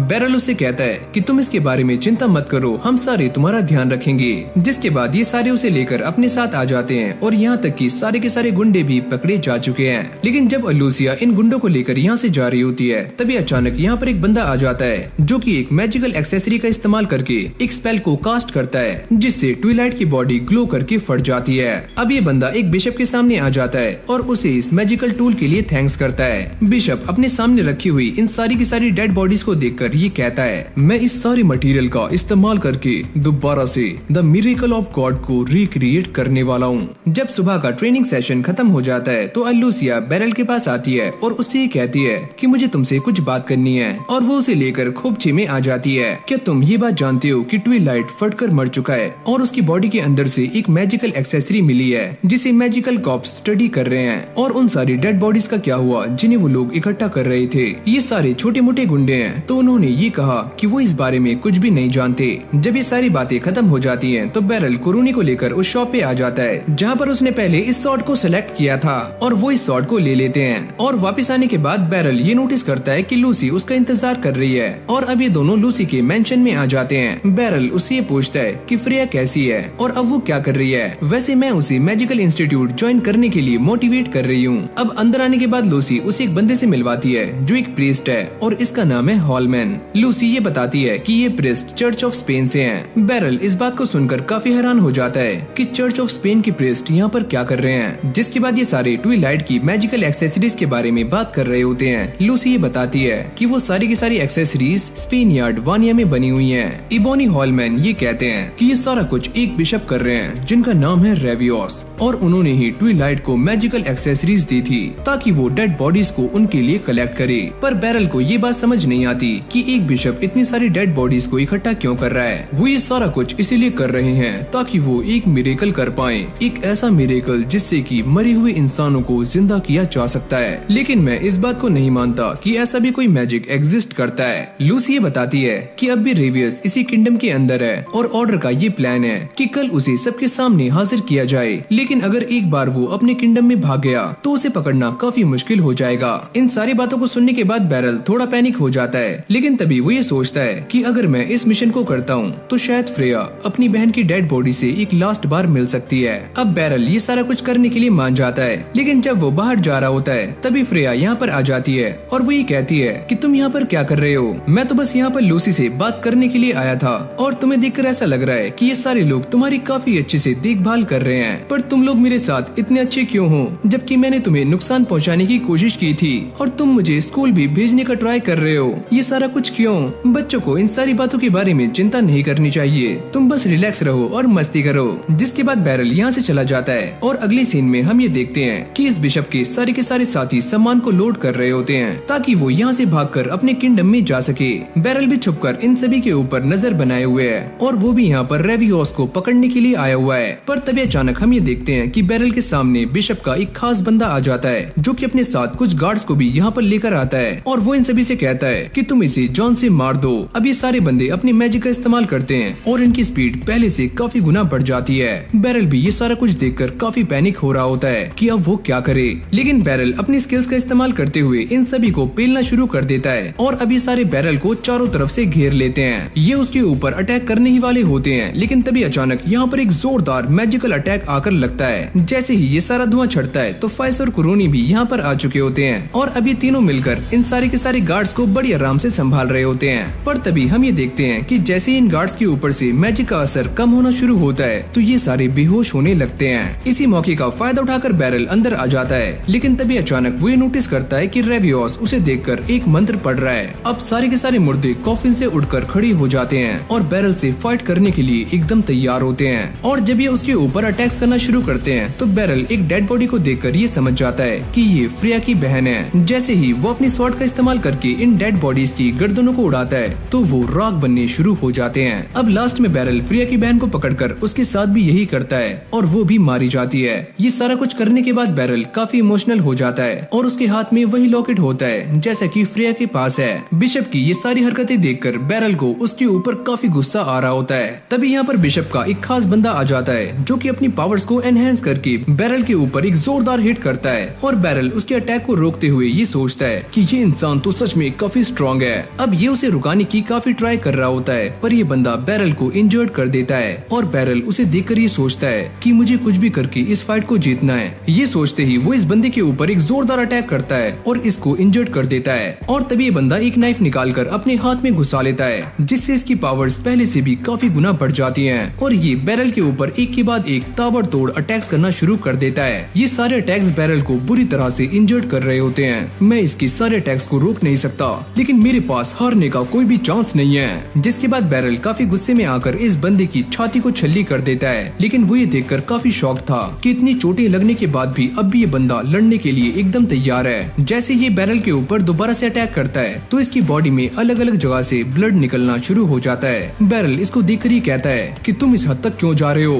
तुम इस बात को नहीं समझोगे, और ये इंसान मारा जाता है। बाहर जाने के बाद बैरल ये देखता है कि फाइस और कुरोनी ने इस बिशप को पकड़ लिया है और वो इन दोनों को थैंक्स करता है। फाइस ये कहती है कि थैंक्स की कोई भी जरूरत नहीं है, हम तो बस यहाँ से गुजर रहे थे। तुमने मुझे पकड़ तो लिया है, लेकिन इससे कुछ भी बदलने वाला नहीं है। अगर चर्च ऑफ स्पेन पावर हासिल नहीं करेगा तो स्पेन यार्ड वीनिया को बर्बाद होने से कोई भी रोक नहीं सकता। इस बंदे के बकवास को इग्नोर करते हुए हम कहानी में आगे बढ़ते हैं, जहाँ पर लूसी बैरल को लेकर एक घर के सामने आ जाती है और वो इसे ये घर गिफ्ट के तौर पर देने वाली है और वो ये कहती है कि चलो अंदर जाओ। और जब वो इस घर के अंदर जाता है तो वो ये ये देखता है कि सामने फ्रेया सफाई कर रही है। लूसी उससे कहती है कि वैसे भी इस बच्ची को एडमिशन करवाने के लिए एक गार्डियन की जरूरत है, तो तुम इसके साथ रह सकते हो एज अ गार्डियन, वरना वो मेरे साथ भी रह सकती है। फ्रेया चलती हुई एक रूम की तरफ जाती है और वो ये कहती है क्या ये रूम मेरा हो सकता है, जिसको देखकर बैरल उसका गार्डियन बनने के लिए राजी हो जाता है। अब अगली सीन में हम ये देखते हैं कि बैरल और फ्रेया ने लूसी के पुराने घर में रहना शुरू कर दिया होता है और इन दोनों को यहाँ पर रहते हुए 5 दिन भी हो जाते हैं, लेकिन अब भी फ्रेया बैरल के सामने कंफर्टेबल फील नहीं कर रही होती। बैरल उससे ये पूछता है चलो मुझे ये बताओ कि तुम्हें खाने में क्या पसंद है। वो ये कहती है कि मैं खाने में कुछ भी खा लेती हूँ, आपको टेंशन लेने की कोई भी जरूरत नहीं है, तो चलो फिर मैं तुम्हारे कपड़े धो दूंगा, मैं वो सारा काम खुद ही कर सकती हूँ। उसकी ये सारी बातें सुनने के बाद बैरल ये समझ जाता है कि फ्रेया उसके सामने खुद को सही तरीके से एक्सप्रेस नहीं कर पा रही है, पर बैरल भी यही चाहता है कि इन दोनों की ये जो बीच की दूरी है वो काफी हद तक कम हो जाए और इसीलिए वो इसे लेकर बाहर आ जाता है ताकि इन दोनों का ही माइंड फ्रेश हो जाए। और पहले ये दोनों खाना खाते हैं और बाद में एक प्ले देखने के लिए जाते हैं। ये एक्सपीरियंस इन दोनों के लिए ही काफी नया होता है। फिर हम अगले दिन का सीन देखते हैं जहाँ पर बैरल फ्रेया को लेकर उसका एडमिशन करवाने के लिए जा रहा होता है और जैसे ये दोनों स्कूल के सामने पहुँचते हैं तो वो ये नोटिस करते हैं कि ये स्कूल काफी बड़ा है और यहाँ पर बच्चे मैजिक का इस्तेमाल कर रहे हैं। और भाई ये दोनों ही नल्ले हैं क्योंकि ये दोनों ही इस बात को नहीं जानते कि एडमिशन करवाने के लिए जाना कहाँ पर है। तभी उनके सामने एक टीचर आ जाती है और वो ये कहती है अगर आप यहाँ पर बच्चे का एडमिशन करवाने के लिए आए हो तो चलो मेरे साथ, मैं आपको लेकर सही जगह पर चलती हूँ। जिसके बाद वो इन दोनों को लेकर अंदर आ जाती है और बैरल को देखकर ये पूछती है वैसे आपको हमारे इंस्टीट्यूट के बारे में किसने बताया। बैरल ये कहता है कि हमें इस जगह के बारे में लूसी डायमंड ने रिकमेंड किया है जो कि मैजिक कॉर्प्स की कमांडर है। ओह तो ये बात काफी अच्छी है कि आपको यहाँ के प्रिंसिपल ने खुद ही इनवाइट किया है। अब अंदर आने के बाद ये सारी बातें कर रहे होते हैं जहाँ पर ये टीचर उन्हें बताती है अगर यहाँ की प्रिंसिपल ने आपको खुद ही इनवाइट किया है तो आपको कोई भी टेस्ट देने की जरूरत नहीं है। और अब वो फ्रेया से ये पूछती है कि तुम कौन से मैजिक मेजर को ज्वाइन करना चाहती हो, पर इन दोनों को इसके बारे में कुछ भी पता नहीं होता। वो ये बताती है कि यहाँ पर अलग अलग तरह के मैजिक होते हैं जैसे कि फायर मैजिक, वाटर मैजिक या और भी ऐसे ही मैजिक। फ्रेया कहती है कि मैं तो बस फायर मैजिक करना जानती हूँ। अब ये टीचर डिफरेंट टाइप्स के मैजिक के बारे में बताना शुरू करती है जैसे कि offensive magic, defensive magic, healing magic और ऐसे ही बहुत सारे। बैरल भी इस बात को समझ जाता है कि वो क्या कहना चाहती हैं। और अब ये टीचर इन दोनों को पूरा का पूरा स्कूल घुमा रही होती हैं और ये स्कूल देखने के बाद इन दोनों का मुंह खुला का खुला रह जाता है। जब ये दोनों वापस जा रहे होते हैं तो बैरल ये सोचता है अगर उस स्कूल में इतना अच्छा हॉस्टल है तो फ्रेया को मेरे साथ नहीं रहना चाहिए। ये बंदा इस बात को लेकर भी काफी पैनिक होता है कि फ्रेया उन बच्चों के साथ एडजस्ट कर पाएगी या फिर नहीं, और इसीलिए मैं ये सोच रहा हूँ कि फ्रेया को कुछ वक्त मेरे साथ बिताना चाहिए। बैरल ये सारी बातें सोच कर काफी परेशान हो रहा होता है। और अब ये दोनों एक खाने की दुकान में आ जाते हैं जहाँ पर इन्हें लिसेंड्रा मिलती है और ये सारे एक साथ बैठ जाते हैं। अब लिसेंड्रा इस बच्चे के बारे में पता करती है और बैरल ये बताता है कि ये कहानी काफी लंबी है, लेकिन चलो मैं तुम्हें शॉर्ट में समझाता हूँ। वैसे इस बच्ची का नाम है फ्रेया और मैं इसका गार्डियन हूँ। क्या सच में? बैरल ये सोचता है क्या ये बात सच में इतनी चौंकाने वाली है। अब ये सारे खाना खाते हुए बातें कर रहे होते हैं। बैरल उसे ये पूछता है कि तुम्हारा काम कैसा चल रहा है। वो ये कहती है कि इस टाइम हमारे पास काफी ज्यादा काम है। साथ ही में वो ये बताती है कि साल में एक बार किंगडम्स के बीच में एक मीटिंग होती है, तो इसलिए हम आसपास के सारे एरियाज को साफ कर रहे हैं। अब अगले सीन में बैरल इन तीनों के सामने आ जाता है और इनसे ये पूछता है क्या तुम मुझे ये बता सकते हो कि फ्रेया को किसके साथ रहना चाहिए, मेरे साथ या फिर स्कूल में। वो तीनों ये कहते हैं कि हमारे ख्याल से फ्रेया के लिए स्कूल एकदम बेस्ट है। अब लूसी के पास आने के बाद भी बैरल एकदम सेम सवाल करता है और लूसी का भी डिट्टो वही जवाब होता है कि फ्रेया के लिए स्कूल एकदम बेस्ट रहेगा। तभी यहाँ पर फाइज भी आ जाती है। लूसी उससे पूछती है कि तुम भी तो उसी स्कूल में रही हो। फाइज ये कहती है कि हाँ मैं वहाँ पर रही हूँ और वहाँ पर रहना काफी कंफर्टेबल है। बैरल के जाने के बाद ये दोनों बातें कर रही होती हैं कि एक लड़की और है जो कि उस स्कूल में एडमिशन लेना चाहती है और बैरल उसका गार्डियन है। फाइज कहती है अगर ऐसी बात है तो मैं उसकी टीचर भी हो सकती हूँ क्योंकि मैं जल्दी ही इंस्टीट्यूट को ज्वाइन कर रही हूँ। इस तरफ बैरल एक खाली जगह पर आ जाता है और अब भी वो यही सोच रहा होता है कि फ्रेया को कहाँ पर रहना चाहिए। और काफी ज्यादा सोचने के बाद वो ये डिसाइड करता है कि मेरे ख्याल से स्कूल ही फ्रेया के लिए एकदम सही रहेगा। जिसके बाद बैरल घर आ जाता है और अब फ्रेया उसे बताती है कि उसे यहाँ से कुछ अजीब सी आवाजें आ रही हैं और ये सारी आवाजें ड्रॉर के पीछे से आ रही होती हैं। जैसे ही बैरल ड्रॉर को हटाता है तो वो ये नोटिस करता है कि यहाँ यहाँ पर एक चूहे का बिल है। तभी इसके अंदर से 3 चूहे बाहर निकलकर इधर उधर भागना शुरू कर देते हैं और बैरल भी रेडी हो जाता है इन सभी को यहाँ से भगाने के लिए। थोड़ी मेहनत करने के बाद बैरल एक चूहे को घर से बाहर निकालने में सफल हो जाता है, लेकिन अब भी 2 चूहे घर के अंदर ही हैं। और अब और थोड़ी कोशिश करने के बाद बैरल एक और चूहे को पकड़ लेता है, पर तीसरा वाला उसके हाथों में नहीं आता। वो कभी इधर कभी उधर भाग रहा होता है। तभी फ्रेया अपने फायर मैजिक का इस्तेमाल करके इस चूहे के रास्ते को रोक लेती है और बैरल इसको झट से पकड़ लेता है। अब यहीं से हमारा सीन शिफ्ट हो जाता है, जहाँ पर बैरल किचन में खड़ा हुआ खाना बनाने की तैयारियां कर रहा होता है और तभी फ्रेया यहाँ पर आकर उसकी हेल्प करना शुरू कर देती है। और अब ये सारा काम खत्म हो जाने के बाद ये दोनों खाना खाने के लिए बैठ जाते हैं और बैरल उससे कहता है, तुम्हारा शुक्रिया, तुमने मेरी आज काफी हेल्प की है। वैसे मुझे भी ऐसा लगता है कि मुझे अपनी कुकिंग स्किल्स पर थोड़ा सा काम करना चाहिए। वैसे अभी कुछ टाइम तक तुम्हें कुकिंग करने की कोई भी जरूरत नहीं है, क्योंकि मैं यहाँ पर हूँ और ये स्किल सच में एक काफी अच्छी स्किल है जो कि आगे चलकर तुम्हारे काम भी आएगी। फ्रेया ये कहती है कि मैं फ्यूचर की बात नहीं कर रही हूँ, मुझे ये स्किल अभी सीखनी है, वो भी काफी जल्दी। लेकिन तुम जिस स्कूल में जा रही हो वहाँ पर खाना तुम्हें पहले से ही मिलने वाला है, तो तुम्हें ये सीखने की कोई भी जरूरत नहीं है। लेकिन तभी फ्रेया काफी इमोशनल होकर ये कहती है कि मुझे वहाँ पर नहीं रहना, मैं यहीं से स्कूल चली जाया करूंगी। बैरल भी उसकी बातों को समझते हुए ये कहता है, अगर तुम यही चाहती हो तो यही सही। अब अगले सीन में अलूसिया बैरल के पास आकर उससे ये कहती है कि मुझे आपसे कुछ बात करनी है। ये सारे लोग इस बात को सुनकर काफी हैरान हो जाते हैं कि अलूसिया यहाँ पर क्या कर रही है। अलूसिया बैरल से ये कहती है, हमें आपके लिए कुछ कपड़े बनाने होंगे, क्योंकि स्पेन यार्ड वेनिया से एक डेलीगेशन यहाँ पर आने वाली है और ऑर्डर्स यानी कि हमें उन्हें गार्ड करने की जिम्मेदारी मिली हुई है और मैं ये चाहती हूँ कि आप भी हमारा साथ दो। और यहाँ तक कि अलूसिया बैरल की मीटिंग को दोनों ही किंगडम की फैमिली के साथ अरेंज कर देती है।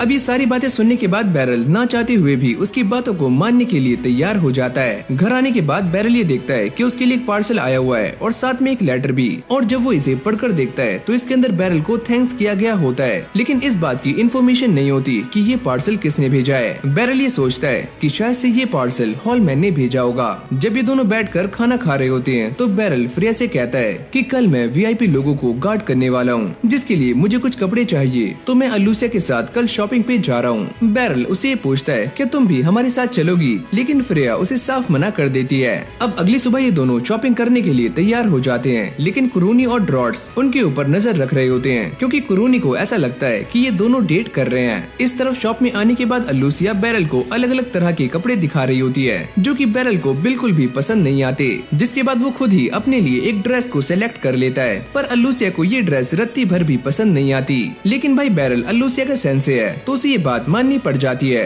अब शॉपिंग करने के बाद ये दोनों खाना खाने के लिए आ जाते हैं। अलूसिया ये सोचती है कि हम दोनों शॉपिंग कर रहे हैं, साथ में खाना खा रहे हैं, तो इससे एक बात तो तय है कि हम दोनों डेट पर हैं। कुरूनी और ड्रॉट भी इनका पीछा करते करते यहाँ पर आ जाते हैं और वो ये नोटिस करते हैं कि अलूसिया पहले के मुकाबले काफी खुश लग रही है और वो ये सोचते हैं कि हमने आज से पहले अलूसिया को इतना खुश कभी भी नहीं देखा। जैसे ही ये सारा काम खत्म हो जाता है तो बैरल भी अपने घर के लिए निकल जाता है, लेकिन कुरूनी ये नोटिस करती है कि अब भी अलूसिया बार बार बैरल को ही देख रही है। लेकिन भाई ड्रॉट सीधे ही अलूसिया के पास चला जाता है और वो ये कहता है, कमांडर मुझे माफ करना कि मैं आपकी जासूसी कर रहा था।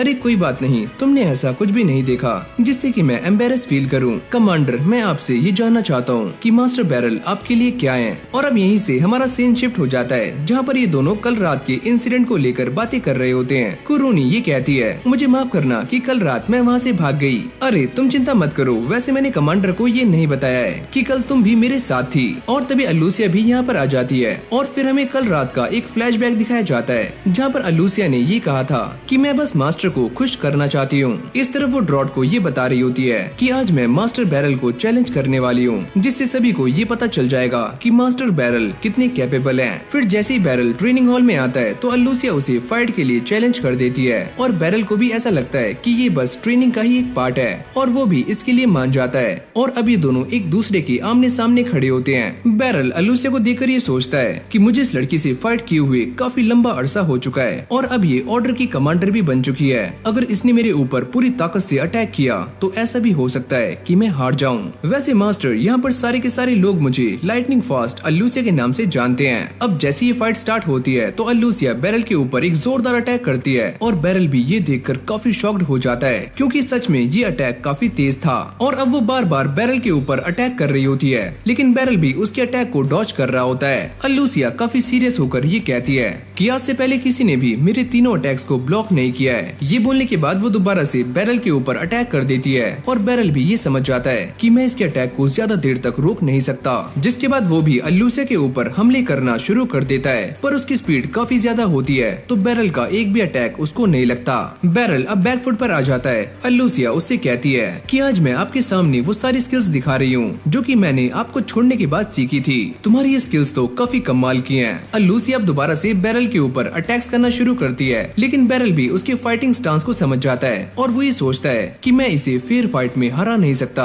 और तभी अचानक हम ये देखते हैं कि बैरल उसके कपड़े पकड़कर उसे नीचे गिरा देता है और इस फाइट को बड़ी आराम से जीत जाता है। कुरूनी इस बात को देखकर ये कहती है क्या ऐसा करना सही है? ड्रॉट कहता है कि असली फाइट में सारा कुछ करना जायज होता है। अब ये डुएल मैच खत्म हो चुका है तो बैरल अल्लूसिया के पास आकर उसे कुछ सजेशंस देता है और यहाँ से चला जाता है। जिसके बाद ड्रॉट अल्लूसिया से कहता है अगर आप ये फाइट जीत जाती तो क्या आप मास्टर बैरल को ये बताती कि आप उनके लिए क्या फील करती हो? अगर वो इंसान मैं हुई जो मास्टर बैरल को खुश कर पाए तो मुझे भी इसकी काफी खुशी होगी, लेकिन ये जरूरी नहीं है और वो इंसान कोई और भी हो सकता है। वैसे सच कहूँ तो मुझे आपकी ये बातें समझ नहीं आती। अब खाना खाते हुए बैरल फ्रेया को ये सारी बातें बता रहा होता है कि आज उसके साथ क्या क्या हुआ और कैसे उसने अल्लूसिया को हरा दिया। ये सारी बातें सुनने के बाद फ्रेया कहती है कि मुझे ऐसा लगता है कि वो आपका ध्यान अपनी तरफ करना चाहती हैं। ये तुम क्या कह रही हो? मैं एकदम सही कह रही हूँ और मुझे यहाँ तक भी लगता है कि वो आपको पसंद करती हैं। लेकिन भाई ये अधेड़ उम्र का आदमी इन सारी की सारी बातों को यहीं पर दफनाने के लिए कहता है और ये बोलता है कि हम दोनों के बीच में एज का डिफरेंस काफी ज्यादा है और वो मेरी स्टूडेंट है तो हमारे बीच ऐसा कुछ भी नहीं हो सकता।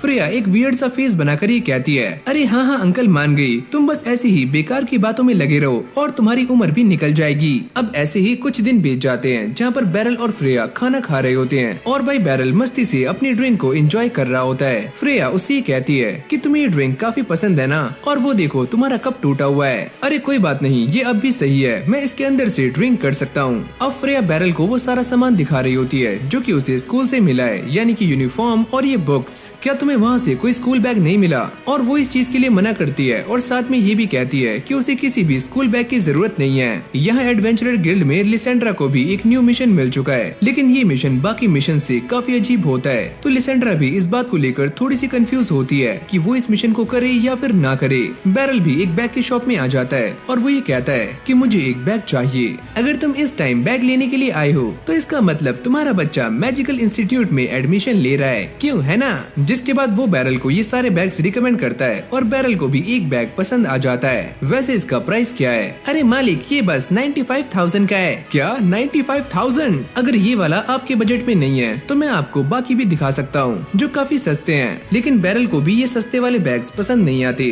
अब इस दुकान से बाहर आने के बाद बैरल ये सोचता है ये बात नहीं है कि मैं अपनी सैलरी से ये बैग नहीं खरीद सकता, लेकिन टाइम का कुछ भी पता नहीं होता और मुझे फ्रेया के लिए और भी पैसे कलेक्ट करने हैं जो कि उसके काम आ सके। जब बैरल यहाँ से घर जा रहा होता है तो उसे रास्ते में लिसेंड्रा मिलती है और वो ये कहता है कि तुम इतनी परेशान क्यों हो, क्या कुछ हुआ है? मुझे एडवेंचरर गिल्ड ने एक काम दिया है, लेकिन वो काम थोड़ा सा ट्रिकी है तो मुझे समझ नहीं आ रहा है कि मैं उसे कैसे करूँ। लिसेंड्रा बैरल से हेल्प मांगने का ट्राई कर रही होती है, लेकिन बैरल उसे मना कर देता है। मुझे ऐसा नहीं लगता कि मैं किसी भी ट्रिकी काम में तुम्हारी हेल्प कर पाऊंगा, लेकिन आपको इस काम के लिए एक काफी अच्छा रिवॉर्ड मिलेगा और बैरल भी इस चीज के लिए मान जाता है। अब अगली सीन में ये दोनों अपने मिशन के लिए निकल जाते हैं जहाँ पर इन्हें एक अच्छी नस्ल का घोड़ा पकड़ना है जिसको ये रॉयल फैमिली के सामने प्रेजेंट कर पाए। वैसे ये काम देकर तुमने मेरी काफी हेल्प की है क्योंकि मेरे खर्चे पहले के मुकाबले काफी बढ़ चुके हैं। चलो ये तो अच्छा हुआ कि हमारी टाइमिंग भी मैच हो गई। जंगल में आने के बाद इन दोनों को वो बाकी के एडवेंचरर्स भी मिल जाते हैं जिनको यही सेम काम मिला हुआ था, लेकिन वो ये काम करने में नाकाम हो जाते हैं। पर इनकी बातों से एक चीज तो क्लियर हो जाती है कि वो घोड़ा जंगल में किस साइड है। अब ये दोनों उस घोड़े को ढूंढने के लिए निकल जाते हैं, लेकिन काफी ज्यादा ढूंढने के बाद भी वो घोड़ा इन्हें कहीं भी दिखाई नहीं देता। अब ये दोनों एक प्लान बना रहे होते हैं कि ये उस घोड़े को कैसे पकड़ेंगे, जिसके लिए ये दोनों तालाब के पास आ जाते हैं क्योंकि इस घोड़े को काफी प्यास लगती है। लिसेंड्रा इस घोड़े के ऊपर पीछे से अटैक करने वाली है और बैरल को उसे सामने से संभालना है। ये दोनों अब घात लगाकर झाड़ियों में छुप जाते हैं और थोड़ी देर इंतजार करने के बाद वो घोड़ा भी यहाँ पर आ जाता है। इस घोड़े को देखकर बैरल भी ये समझ जाता है कि आखिरकार ये घोड़ा इतना इम्पोर्टेंट क्यों है। अब लिसेंड्रा धीरे से इस घोड़े के पीछे आ जाती है और बैरल के इशारा करते ही वो इसके ऊपर अटैक कर देती है, जिससे ये घोड़ा काफी घबराकर यहाँ से भागने लगता है और बैरल इसको रोकने के लिए इसके सामने आ जाता है। लेकिन भाई ये घोड़ा बैरल को भी क्रॉस करके यहाँ से भाग जाता है। ये दोनों उसका पीछा करते करते उसके सामने आ जाते हैं। लिसेंड्रा के अटैक करते ही बैरल भी उसे पकड़ने के लिए अपना अपना जाल फेंक देता है, लेकिन ये घोड़ा इस बार भी बचकर यहाँ से भाग जाता है। बैरल को ऐसा लगता है कि ये उसके ऊपर कूदकर उसे रुका लेगा, पर वो इसे नीचे गिरा देता है। अब लिसेंड्रा जल्दी से भागकर इस घोड़े के सामने आ जाती है और इसे डराना शुरू करती है ताकि ये बैरल की तरफ भाग जाए, पर ये घोड़ा एक चट्टान के ऊपर कूद जाता है और तभी अचानक हम ये देखते हैं कि ये चट्टान टूटनी शुरू हो जाती है और बैरल भी इसके ऊपर आ जाता है। लिसेंड्रा ये देखकर काफी पैनिक हो जाती है क्योंकि ये दोनों ही खाई में गिर रहे होते हैं। अब नीचे पहुंचने के बाद ये घोड़ा बैरल के ऊपर काफी गुस्सा कर रहा होता है और बैरल भी इसे शांत करने का ट्राई करता है। अरे रुक जा रुक जा। और जब ये घोड़ा थोड़ा शांत हो जाता है तो बैरल अपनी स्वॉर्ड निकालकर एक पेड़ को काट देता है, जिससे एक पुल बन जाता है और ये दोनों मिलकर इस पुल को क्रॉस करते हैं। पर तभी बैरल का पैर फिसल जाता है, लेकिन ये घोड़ा उसको बचा लेता है। लिसेंड्रा भी बड़ी फुर्ती से भागकर इन दोनों के सामने आ जाती है। बैरल उसको देखकर काफी हैरान हो जाता है कि सच में इसकी स्पीड तो काफी कमाल की है, ये तो इस घोड़े से भी काफी तेज भागती है। लिसेंड्रा भी ये देखकर काफी हैरान हो जाती है कि बैरल ने इस घोड़े को टेम कर लिया है। जिसके बाद ये दोनों इस घोड़े को लेकर एडवेंचरर गिल्ड में आ जाते हैं। नीडस इन दोनों को देखकर काफी खुश होता है और वो ये कहता है, अरे वाह, तुम दोनों ने काफी अच्छा काम किया। और लो भाई, इन दोनों को ही इनका रिवॉर्ड मिल जाता है। पर तभी अचानक हम ये देखते हैं कि लिसेंड्रा फ्रेया के बारे में बातें करना शुरू कर देती है। बैरल भी इस बात को देखकर काफी हैरान हो जाता है कि ये अचानक फ्रेया के बारे में बातें क्यों कर रही है। जिसके बाद वो ये कहती है कि पता नहीं क्यों पहले मुझे फ्रेया बिल्कुल भी पसंद नहीं थी, लेकिन अब मैं भी उसे सपोर्ट करने के लिए एकदम तैयार हूँ। और हाँ, घर जाने के बाद आपका सरप्राइज आपका वेट कर रहा है। लेकिन बैरल को उसकी कोई भी बात समझ नहीं आती और वो सीधा इस बैग को लेकर घर आ जाता है। अब जैसी फ्रेया यहाँ पर आती है तो वो इस बैग को देखकर काफी खुश हो जाती है कि ये बैग सच में काफी अच्छा है और वो इसे कैरी करके भी दिखाती है। बैरल भी उसे देखकर काफी खुश हो रहा होता है और वो ये कहता है कि ये बैग तुम्हारे लिए एकदम परफेक्ट है, आपका शुक्रिया कि आप मेरे लिए ये बैग लाए। अरे टेंशन नको, मैं पहले से ही तुम्हारे लिए ये बैग खरीदना चाहता था। और तभी अचानक वो भी बैरल के लिए एक मग निकालती है और वो ये कहती है कि ये मग मैं आपके लिए लाई हूँ और मैं आपको पहले ही बता दूं कि मैंने इसे चोरी नहीं किया है, ये मैं अपनी मेहनत से लाई हूँ, वो भी आपके लिए। इस बात को सुनने के बाद बैरल थोड़ा सा खो जाता है। मुझे ऐसा लगता है कि लिसेंड्रा ने ही इसे काम दिलाया होगा। फ्रेया अब लिसेंड्रा के बारे में बता रही होती है और वो ये कहती है कि वो एक एडवेंचरर है, तो उन्हें जॉब्स के बारे में काफी कुछ पता है और उन्होंने ही मुझे एक जॉब दिलाई थी। बैरल इस कप में ड्रिंक पीने के बाद ही कहता है, तो तुमने ये सारा कुछ इसलिए किया ताकि तुम मेरे लिए ये कप ला सको। मुझे बस ये लगा अगर आप इसमें से ड्रिंक पियोगे तो आपकी थकान थोड़ी सी दूर हो जाएगी। ये सुनने के बाद बैरल इमोशनल हो जाता है और वो ड्रिंक करते करते रो रहा होता है। फिर अगली सुबह हम ट्रेनिंग हॉल का सीन देखते हैं जहाँ पर अलूसिया बैरल से मिलने के लिए आती है और वो ये कहती है कि हमसे मिलने के लिए द चर्च ऑफ स्पेनियार्ड वीनिया से वहाँ की कमांडर और वाइस कमांडर आ रहे हैं, तो मैं ये चाहती हूँ कि आप भी हमारे साथ उनसे मिलने के लिए चलो। और जब ये सारे उनसे मिलने के लिए जाते हैं तो बैरल वाइस कमांडर को देखकर काफी शॉक्ड हो जाता है और वो ये कहता है कि रोज तुम यहाँ पर क्या कर रही हो। तभी ये बात सामने आती है कि रोज मास्टर बैरल की सबसे फेवरेट स्टूडेंट रही है, जो सुनते ही अलूसिया की सुलगनी शुरू हो जाती है। अब बैरल भी इस बात को याद करता है कि रोज ने उससे पूरे 1.5 साल तक ट्रेनिंग ली थी। आपने जो कुछ भी मुझे सिखाया था उसके लिए थैंक यू। रोज को बैरल के इतने क्लोज देखकर अलूसिया का गुस्सा 7वें आसमान पर पहुंच जाता है। जिसके बाद ये सारे अंदर आ जाते हैं और बैठकर बातें कर रहे होते हैं। लेकिन ये कमांडर जिसका नाम है गटोगा, वो ये कहता है, मैं इस बात से काफी सरप्राइज हूँ कि तुम दोनों के मास्टर एक ही हैं, मास्टर बैरल। जिसके बाद रॉड भी बैरल की तारीफों के पुल बांधने में लग जाता है। अलूसिया ये पूछती है, तुम्हारे पिछले वाइस कमांडर का क्या हुआ? मैं इसके बारे में तुम्हें बाद में बताऊंगा। अब ये दोनों इस बात को भी डिस्कस करते हैं कि वो यहाँ पर क्यों आए हैं। हमारे यहाँ पर आने का बस एक ही रीजन था, ताकि रोज इस जगह को देख पाए और ये दोनों यहाँ पर बस कुछ ही टाइम के लिए आए हुए हैं। अलूसिया ये कहती है, तो चलो फिर मैं तुम्हारे लिए एक गार्ड को अपॉइंट कर दूंगी जो कि तुम्हारी हेल्प करेगा। अब अगली सीन में सारे के सारे नाइट्स को ट्रेनिंग देने के बाद बैरल दोबारा से अपने घर जा रहा होता है। लेकिन तभी उसके सामने रोज आ जाती है और वो ये कहती है कि मैं आपको देखना चाहती थी और इसीलिए मैं यहाँ पर आ गई। बैरल ये सोचता है, हमने आज सुबह ही मीटिंग की थी, तो इतनी भी जल्दी क्या है। चलो एक काम करते हैं, हम दोनों बातें करते करते इस पूरे शहर को घूमते हैं। मुझे लगा ही था कुछ ऐसा होने वाला है। बैरल अब रोज को लेकर पूरा का पूरा शहर घुमा रहा होता है और ये दोनों काफी सारी बातें भी करते हैं। और इन दोनों की बातों से एक चीज और क्लियर हो जाती है कि वो इंसान गटोगा ही था जिसने बैरल को यहाँ पर आने के लिए कहा था। ये दोनों मिलकर पूरे के पूरे शहर को अच्छी तरह से नाप रहे होते हैं और रोज को ये शहर काफी पसंद भी आता है और वो ये कहती है कि ये जगह सच में काफी अच्छी है और मैं ये सोच रही हूँ कि फ्यूचर में आकर यहीं पर बस जाऊँ। ये सारी बातें खत्म हो जाने के बाद बैरल दर्जी के पास आकर अपनी ड्रेस को ट्राई करता है और इन्हीं कपड़ों में घर पहुँच जाता है। पर फ्रेया को ये कपड़े बिल्कुल भी पसंद नहीं आ रहे होते। जिसके बाद वो नॉर्मल कपड़े पहनकर डिनर करने के लिए बैठ जाता है और फ्रेया से ये पूछता है कि स्कूल में सारा कुछ कैसा चल रहा है। और वो ये कहती है कि स्कूल वालों ने मुझे कुछ बुक्स दी हैं, लेकिन ये सारी बुक्स मेरे मेरे सर के ऊपर से जा रही हैं। क्या आप मेरी हेल्प कर सकते हो? तो चलो फिर जब भी हम दोनों के पास टाइम होगा हम दोनों मिलकर स्टडी करेंगे। अब अगली सीन में हम अलूसिया को देखते हैं जो कि सभी नाइट्स के सामने खड़ी हुई स्पीच दे रही है, क्योंकि आज ही के दिन स्पेनयार्ड वीनिया से सारे के सारे रॉयल लोग यहाँ पर आने वाले हैं। जिसके बाद यहाँ पर स्पेनयार्ड वीनिया की थर्ड प्रिंसेस सेलेशिया आ जाती है और ये सारे उसके सामने सम्मान में झुके हुए होते हैं और वो ये कहती है, क्या तुम ही वो स्पेशल इंस्ट्रक्टर हो? अरे हाँ, वो मैं ही हूँ, लेकिन आपको ये बात कैसे पता? अलूसिया ने तुम्हारे बारे में मुझे काफी कुछ बताया है और मैं इस बात से भी काफी खुश हूँ कि मैं तुम्हारी प्रोटेक्शन में हूँ। बैरल को ये बात समझ नहीं आ रही होती कि पता नहीं अलूसिया ने मेरे बारे में प्रिंसेस को क्या बताया होगा। और अब यहाँ पर स्पेनयार्ड वीनिया का पहला प्रिंस ग्लिन भी आ जाता है और ये दोनों एक दूसरे को देखकर काफी खुश होते हैं। जिसके बाद ये सारे पूरे शहर में घूमना शुरू करते हैं और आगे वाले कैरेज में बैरल बैठा होता है। रोज भी यहाँ पर आ जाती है जो कि बैरल से बात करने का ट्राई कर रही होती है, लेकिन तभी अचानक हम ये देखते हैं कि ये दोनों कैरेज यहाँ पर रुक जाते हैं। ग्लिन और प्रिंसेस बाहर आकर ये कहते हैं कि हमने स्टोर में कुछ देखा है और हमें वो चाहिए। अगर ऐसी ही बात है तो हम सारे आपको गार्ड करेंगे। जिसके बाद ये दोनों शॉपिंग करने के लिए अंदर चले जाते हैं और ये सारे के सारे लोग बाहर खड़े हुए उन्हें गार्ड कर रहे होते हैं। अब इन दोनों की शॉपिंग पूरी हो जाती है और ये दोनों बाहर आ जाते हैं और सारी की सारी पब्लिक इन्हें देखकर पागल हो रही होती है।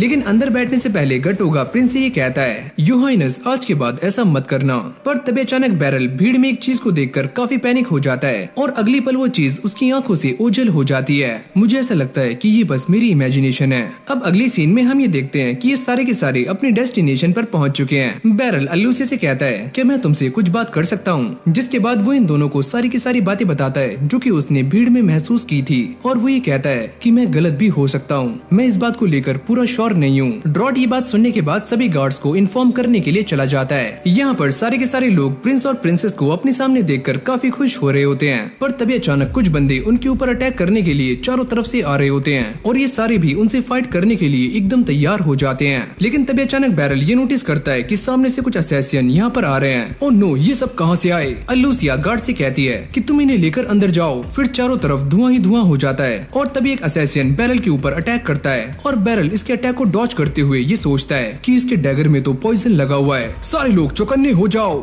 इस तरफ ये सारे के सारे लोग इन असैसियन से फाइट कर रहे होते हैं। अलूसिया ये कहती है कि हमें इस बात का पता लगाना होगा कि इसके पीछे कौन है। अब एक के बाद एक ये सारे मिलकर असैसिन को बुरी तरह से मार रहे होते हैं। गटोगा फाइट करते हुए एक बंदे का मास्क उतार देता है और वो ये देखकर काफी शॉक्ड होता है कि ये इंसान कौन है। तभी वो इसके पेट में लात मारकर यहाँ से भाग जाता है। जब ये सारा का सारा धुआं छटता है तो बैरल ये देखता है कि रोज ने भी एक असैसिन को जान से मार दिया है। गटोगा अब भी किसी बात को लेकर काफी पैनिक हो रहा होता है। बैरल भी ये देखकर काफी परेशान हो जाता है। जिसके बाद ये सारे बचे हुए असैसिन से बात निकलवाने का ट्राई करते हैं, लेकिन ये सारे भी एक एक करके मरना शुरू कर देते हैं, यानी कि अपने आप ही मारे जाते हैं। मास्क उतारते ही ये बात सामने आती है कि इन असैसिन के मुंह में एक जहर है जिसको चबाते ही ये सारे मारे गए। जब बैरल और बाकी सब भी ये देखते हैं तो उनके भी होश उड़ जाते हैं और फिर गटोगा गुस्से में आकर एक बंदे का नाम लेता है। बैरल उसके पास आकर उससे ये पूछता है, तुम्हें क्या हुआ? क्या सब कुछ ठीक है? वो असैसिन मेरे हाथों से बचकर यहाँ से भाग गया। जिसके बाद ये सारे जल्दी से प्रिंस और प्रिंसेस को रॉयल पैलेस की तरफ लेकर जाने लगते हैं। बैरल ये कहता है,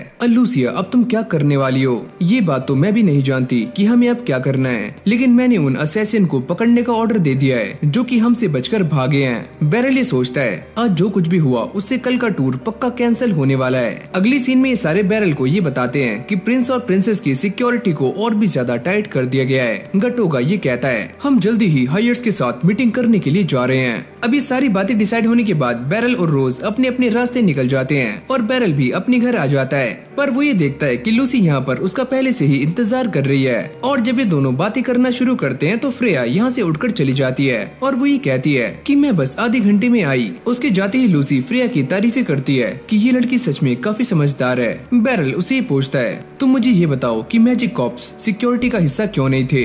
लूसी ये बताती है कि हम सारे मैजिक कर सकते हैं, लेकिन स्पेनयार्ड वेनिया में मैजिक को मिरेकल कहा जाता है जो कि बस गॉड की तरफ से ही किया जा सकता है और उन सब की नजर में हम सारे नॉन बिलीवर्स हैं। तो इसीलिए मैं ये नहीं चाहती थी कि उनके सेंटिमेंट्स हर्ट हों। इस तरफ रोज अलूसिया के सामने आ जाती है। अलूसिया उससे ये पूछती है कि तुम तो आराम करने जाने वाली थी, तो तुम यहाँ पर क्या कर रही हो? वैसे मैं यहाँ पर कमांडर गटोगा को ढूंढ रही हूँ, क्या तुमने उन्हें कहीं देखा है? क्या तुम इस बात को नहीं जानती कि कमांडर गटोगा अभी हायर्स के साथ मीटिंग कर रहे हैं और वो ये डिसाइड करेंगे कि कल क्या होने वाला है? रोज यहाँ पर इसलिए आई होती होती है ताकि वो इस कंट्री की ज्योग्राफी के बारे में काफी कुछ जान सके। फिर हम दोबारा से लूसी को देखते हैं जो कि बैरल को ये बता रही होती है, मुझे ऐसा लगता है कि कल जो प्रिंस और प्रिंसेस के ऊपर अटैक हुआ है, ये अटैक स्पेन यार्ड वेनिया से रिलेटेड है क्योंकि वहाँ पर पावर को लेकर स्ट्रगल चल रहा है। बैरल उससे पूछता है, क्या तुम मुझे ये बता सकती हो कि उस जगह पर सबसे स्ट्रॉन्ग कौन है? वो सारी की सारी जगह पॉप के अंडर आती है और किंग भी उनके ऑर्डर को डिनाई नहीं कर सकता।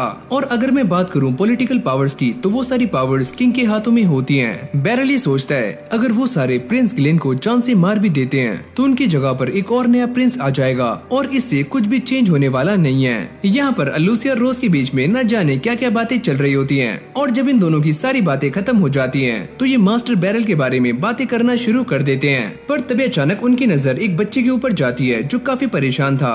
रोज उसके पास जाकर उससे पूछती है, क्या तुम ठीक हो? तुम मेरे ऊपर भरोसा कर सकते हो। मैं यहाँ पर खो गया हूँ और मुझे मेरी माँ नहीं मिल रही है। रोज इस बच्चे से इसका नाम पता करती है और जोर जोर से चिल्लाना शुरू कर देती है और शाम होते होते ये इसकी माँ को ढूंढ भी लेते हैं। लूसिया ये कहती है, तुम्हें देखकर ऐसा लगता है कि तुम्हें बच्चे काफी पसंद हैं। अरे हाँ, ये बात सच है और स्पेन यार्ड वेनिया में बच्चों का काफी ख्याल रखा जाता है। लूसिया सारे के सारे गार्ड्स के सामने ये अनाउंस कर रही होती है कि प्लान में कोई भी चेंज नहीं है। बैरल ये सुनने के बाद थोड़ा सा पैनिक हो जाता है और वो लूसिया के पास आकर उससे ये पूछता है कि ये सारा कुछ क्या हो रहा है। लूसिया ये कहती है कि सारे के सारे हायर्स ने इसी ऑर्डर को फॉलो करने के लिए कहा है, यहाँ तक कि दोनों किंगडम्स भी इस बात के लिए राजी हो चुके हैं। जिसके बाद ये सारे एग्रीकल्चर एरिया की तरफ बढ़ रहे होते हैं और थोड़े आगे जाने के बाद गटोगा बैरल से ये कहता है कि मुझे तुमसे कुछ बात करनी है। गटोगा बैरल को ये बताता है कि कल जिसने हमारे ऊपर अटैक किया उनमें से एक बंदा हमारा साथी रह चुका है। क्या तुम हिनिस की बात कर रहे हो? लगता है उस वक्त मैंने जो कहा था वो आपने सुन लिया। और हाँ, वो रोज से पहले हमारा वाइस कमांडर था, लेकिन अगर वो आज मुझे दिखा तो मैं उसे खुद ही जान से मार दूंगा। बैरल कहता है, क्या लूसिया इसके बारे में जानती है? हाँ, मैं उन्हें पहले ही सारा कुछ बता चुका हूँ। तो चलो फिर मैं हिनिस को तुम्हारे ऊपर छोड़ता हूँ। अभी सारे चलते चलते एग्रीकल्चर एरिया तक पहुँच चुके थे। प्रिंस और प्रिंसेस नीचे आ जाते हैं और वो फसलों को इन्वेस्टिगेट कर रहे होते हैं। ये सारे लोग उन्हें गार्ड कर रहे होते हैं। पर तभी अचानक प्रिंस ग्लेन के पास एक तीर आकर लगता है, जिसके बाद इन सभी के ऊपर तीरों की बारिश होनी शुरू हो जाती है। ये देखकर सिक्योरिटी भी पूरी तरह से अलर्ट हो जाती है और वो इन सारी तीरों को अपनी स्वॉर्ड से ही काट रहे होते हैं। बैरल भी इन एरोस को रोकते हुए प्रिंस और प्रिंसेस से ये कहता है कि आप दोनों नीचे झुक जाओ। अगली पल यहाँ पर काफी सारे असैसिन्स की एंट्री हो जाती है और ये सारे मिलकर उन्हें रोक रहे होते हैं, लेकिन अब भी तीरों से अटैक होना बंद नहीं होता और इसी बीच काफी सारे असैसिन भी जान से मारे जाते हैं। ये सारे उन सभी को रोकने की पूरी ट्राई कर रहे होते हैं, पर तीरों के सामने ये सारे बेबस हैं। बैरल ये कहता है, कमांडर गटूगा अब आर्चर्स को ठिकाने लगाइए और बाकी सारा कुछ हम संभाल लेंगे। तो चलो फिर ये काम मैं संभालता हूँ। और वो आर्चर्स को मारने के लिए आगे निकल जाता है और ये सारे लोग बाकी के असैसिन्स को संभाल रहे होते हैं। अब जैसे ये फाइट थोड़ी शांत होती है तो बैरल ये नोटिस करता है कि इस फाइट में काफी सारे असैसिन्स मारे जा चुके हैं और साथ में उनके सोल्जर्स भी। लूसिया, क्या तुम प्रिंस और प्रिंसेस को कैरेज में बिठा सकती हो? हम सारे मिलकर ये काम कर सकते हैं। अब ये सारे उन दोनों को कैरेज में बिठाने के काम पर लग जाते हैं और बैरल इन सारे के सारे असैसिन से अकेला ही भिड़ रहा होता है। अब इन काफी सारे असैसिन्स को जान से मारने के बाद बैरल ये नोटिस करता है कि उसके सामने रोज खड़ी हुई है और वो ये कहती है कि सेंसे, आप तो काफी कमाल के हो। वो इसे देखकर थोड़ा हैरान हो जाता है और ये कहता है, यहाँ तक पहुँचने में मुझे काफी दिक्कतें हुई, लेकिन अब हम अपने असली मुद्दे पर आ सकते हैं। अब ये दोनों एक दूसरे से फाइट करने के लिए आमने सामने खड़े होते हैं। रोजी कहती है, सेंसे, आपको मेरे ऊपर शक कब से हुआ? जब तुमने उस असैसिन को जान से मार दिया था, जबकि तुम अपनी एबिलिटी का इस्तेमाल करके उसे पकड़ सकती थी। बैरल अब उससे पूछता है, क्या तुम मुझे ये बता सकती हो कि तुमने इनका साथ क्यों दिया? मुझे तो ऐसा लगा था कि तुम अपनी स्वॉर्ड का इस्तेमाल सही कामों के लिए करती हो और मेरी स्टूडेंट ऐसा कैसे कर सकती है? रोजी कहती है, सेंसे, मैं ये सारा कुछ इसीलिए कर रही हूँ ताकि मैं काफी सारी जानों को बचा पाऊँ और आपने भी यहाँ पर आते हुए बहुत से लोगों को मौत की घाट उतारा है, तो आप में और मुझ में ज्यादा फर्क नहीं है। तुम्हें जो भी कुछ पॉप के लिए कर रही हो वो बिल्कुल भी सही नहीं है। पॉप ने मुझसे कहा था अगर हम सारे एक साथ हो जाते हैं तो हमारे यहाँ पर कोई भी बच्चा भूख से नहीं मरेगा और न ही सर्दी से। जिसके बाद ये दोनों अपने फाइटिंग स्टांस को अपना लेते हैं और रोज बैरल के ऊपर एक के बाद एक अटैक कर रही होती है और बैरल भी उसके सारे अटैक्स को बड़ी आराम से डॉज कर रहा होता है। अब रोज अपनी शील्ड का इस्तेमाल करते हुए बैरल के ऊपर एक सरप्राइज अटैक करती है, लेकिन बैरल इसको भी बड़ी आराम से रोक लेता है। ये देखकर रोज थोड़ी हैरान हो जाती है और वो ये कहती है कि सेंसे, आप सच में काफी कमाल के हो। रोज की बातों से ऐसा लगता है कि वो ये सारा कुछ मजबूरी में कर रही है और वो ये कहती है कि मैं आपके ऊपर काफी अटैक्स कर रही हूँ, लेकिन मुझे फिर भी ऐसा नहीं लगता कि मैं आपको हरा पाऊंगी। तो क्या तुम मेरे मेरे सामने हार मानती हो? नहीं, मैं ऐसा नहीं कर सकती, मैं आपसे फाइट करूंगी। अभी दोबारा से फाइटिंग के मूड में आ जाते हैं। बैरल जैसे ही उसके ऊपर अटैक करता है तो वो अपनी शील्ड से इस अटैक को रोक लेती है, जिसके बाद वो बैरल के ऊपर काफी खतरनाक तरीके से अटैक्स कर रही होती है और बैरल को काफी इंजर्ड कर देती है। जैसे ही बैरल को ओपनिंग मिलती है तो वो भी इसके ऊपर एक जोरदार अटैक करता है और रोज को पूरी तरह से इंजर्ड कर देता है। अब रोज अपने घुटनों पर आ गई थी और वो ये कहती है कि मास्टर, आप सच में काफी कमाल के हो। जब तुम मेरे साथ मेरे डोजो में थी तब से लेकर आज तक तुम काफी स्ट्रॉन्ग हो चुकी हो। सेंसे प्लीज आप मुझे अपने हाथों से जान से मार दो। नहीं, मैं ऐसा नहीं कर सकता क्योंकि मैं ये चाहता हूँ कि तुम जिंदा रहकर अपनी गलतियों की सजा भुगतो। तभी यहाँ पर गटोगा भी आ जाता है और वो अपने मैजिक का इस्तेमाल करके रोज को हील करना शुरू कर देता है और वो ये कहता है कि जब मैं आर्चर से फाइट कर रहा था तो मैंने रोज को जाते हुए देखा और मैं उसकी हेल्प करने के लिए यहाँ पर आ गया। कुछ देर के बाद रोज पहले के मुकाबले बेटर फील कर रही होती है। बैरल ये कहता है, रोज की ऐसी हालत मैंने ही की है क्योंकि ये असैसिन के साथ मिली हुई है। मास्टर बैरल एकदम सही कह रहे हैं। अब ये बात सामने आती है कि पॉप ने रोज से जबरदस्ती ये काम करवाया है और उसने ऑर्फनेज के बच्चों को बंदी बनाया हुआ है। गटोगा ये सारी बातें सुनने के बाद काफी गुस्से में आ जाता है और वो ये कहता है, तो चलो फिर पहले जाकर बच्चों को बचाते हैं। बैरल ये कहता है, लेकिन हम रोज के बारे में सबको क्या बताएंगे? मैं सभी से ये कह दूंगा कि रोज असैसिन से लड़ती हुई घायल हो गई। बैरल कहता है, लेकिन तुम इतना रिस्क क्यों ले रहे हो? अगर ये बात लीक हो गई तो इसके साथ तुम भी दिक्कत में आ सकते हो। मैं ये मानता हूँ कि हम दोनों के बीच में कोई भी ब्लड रिलेशन नहीं है, लेकिन फिर भी ये मेरी बहन है। अब बैरल उसे ये पूछता है, तो चलो फिर मुझे ये क्लियर कर दो कि तुम किसकी साइड हो। मेरी हालत को देखकर तुम अंदाजा लगा सकते हो कि मैं न्यूट्रल रहना चाहता हूँ। रोज ये कहती है कि मुझे रॉयल्स और पॉप दोनों के ऊपर ही भरोसा नहीं है क्योंकि पॉप रेवियोस भी गलत कामों में पकड़े गए थे। गटोगा ये कहता है, सारे लोग इस बात के बारे में चर्चा कर रहे हैं कि ये सारी अफवाहें हैं जो कि रॉयल्स ने फैलाई हैं पॉप के बारे में, और वो ऐसे नहीं है। लेकिन बैरल इन सारी बातों को क्लियर करते हुए ये कहता है कि ये सारी बातें सच हैं और पॉप रेवियोस को मैंने ही पकड़ा है और वो इंसान गिल्टी है और उसने अपना गुनाह भी कबूल किया है। यहाँ तक कि वो ये भी कहता है कि रेवियोस ने काफी सारी डेड बॉडीज को इकट्ठा किया हुआ था जिनसे कि वो मिरेकल करके उन बॉडीज को दोबारा से जिंदा कर सके।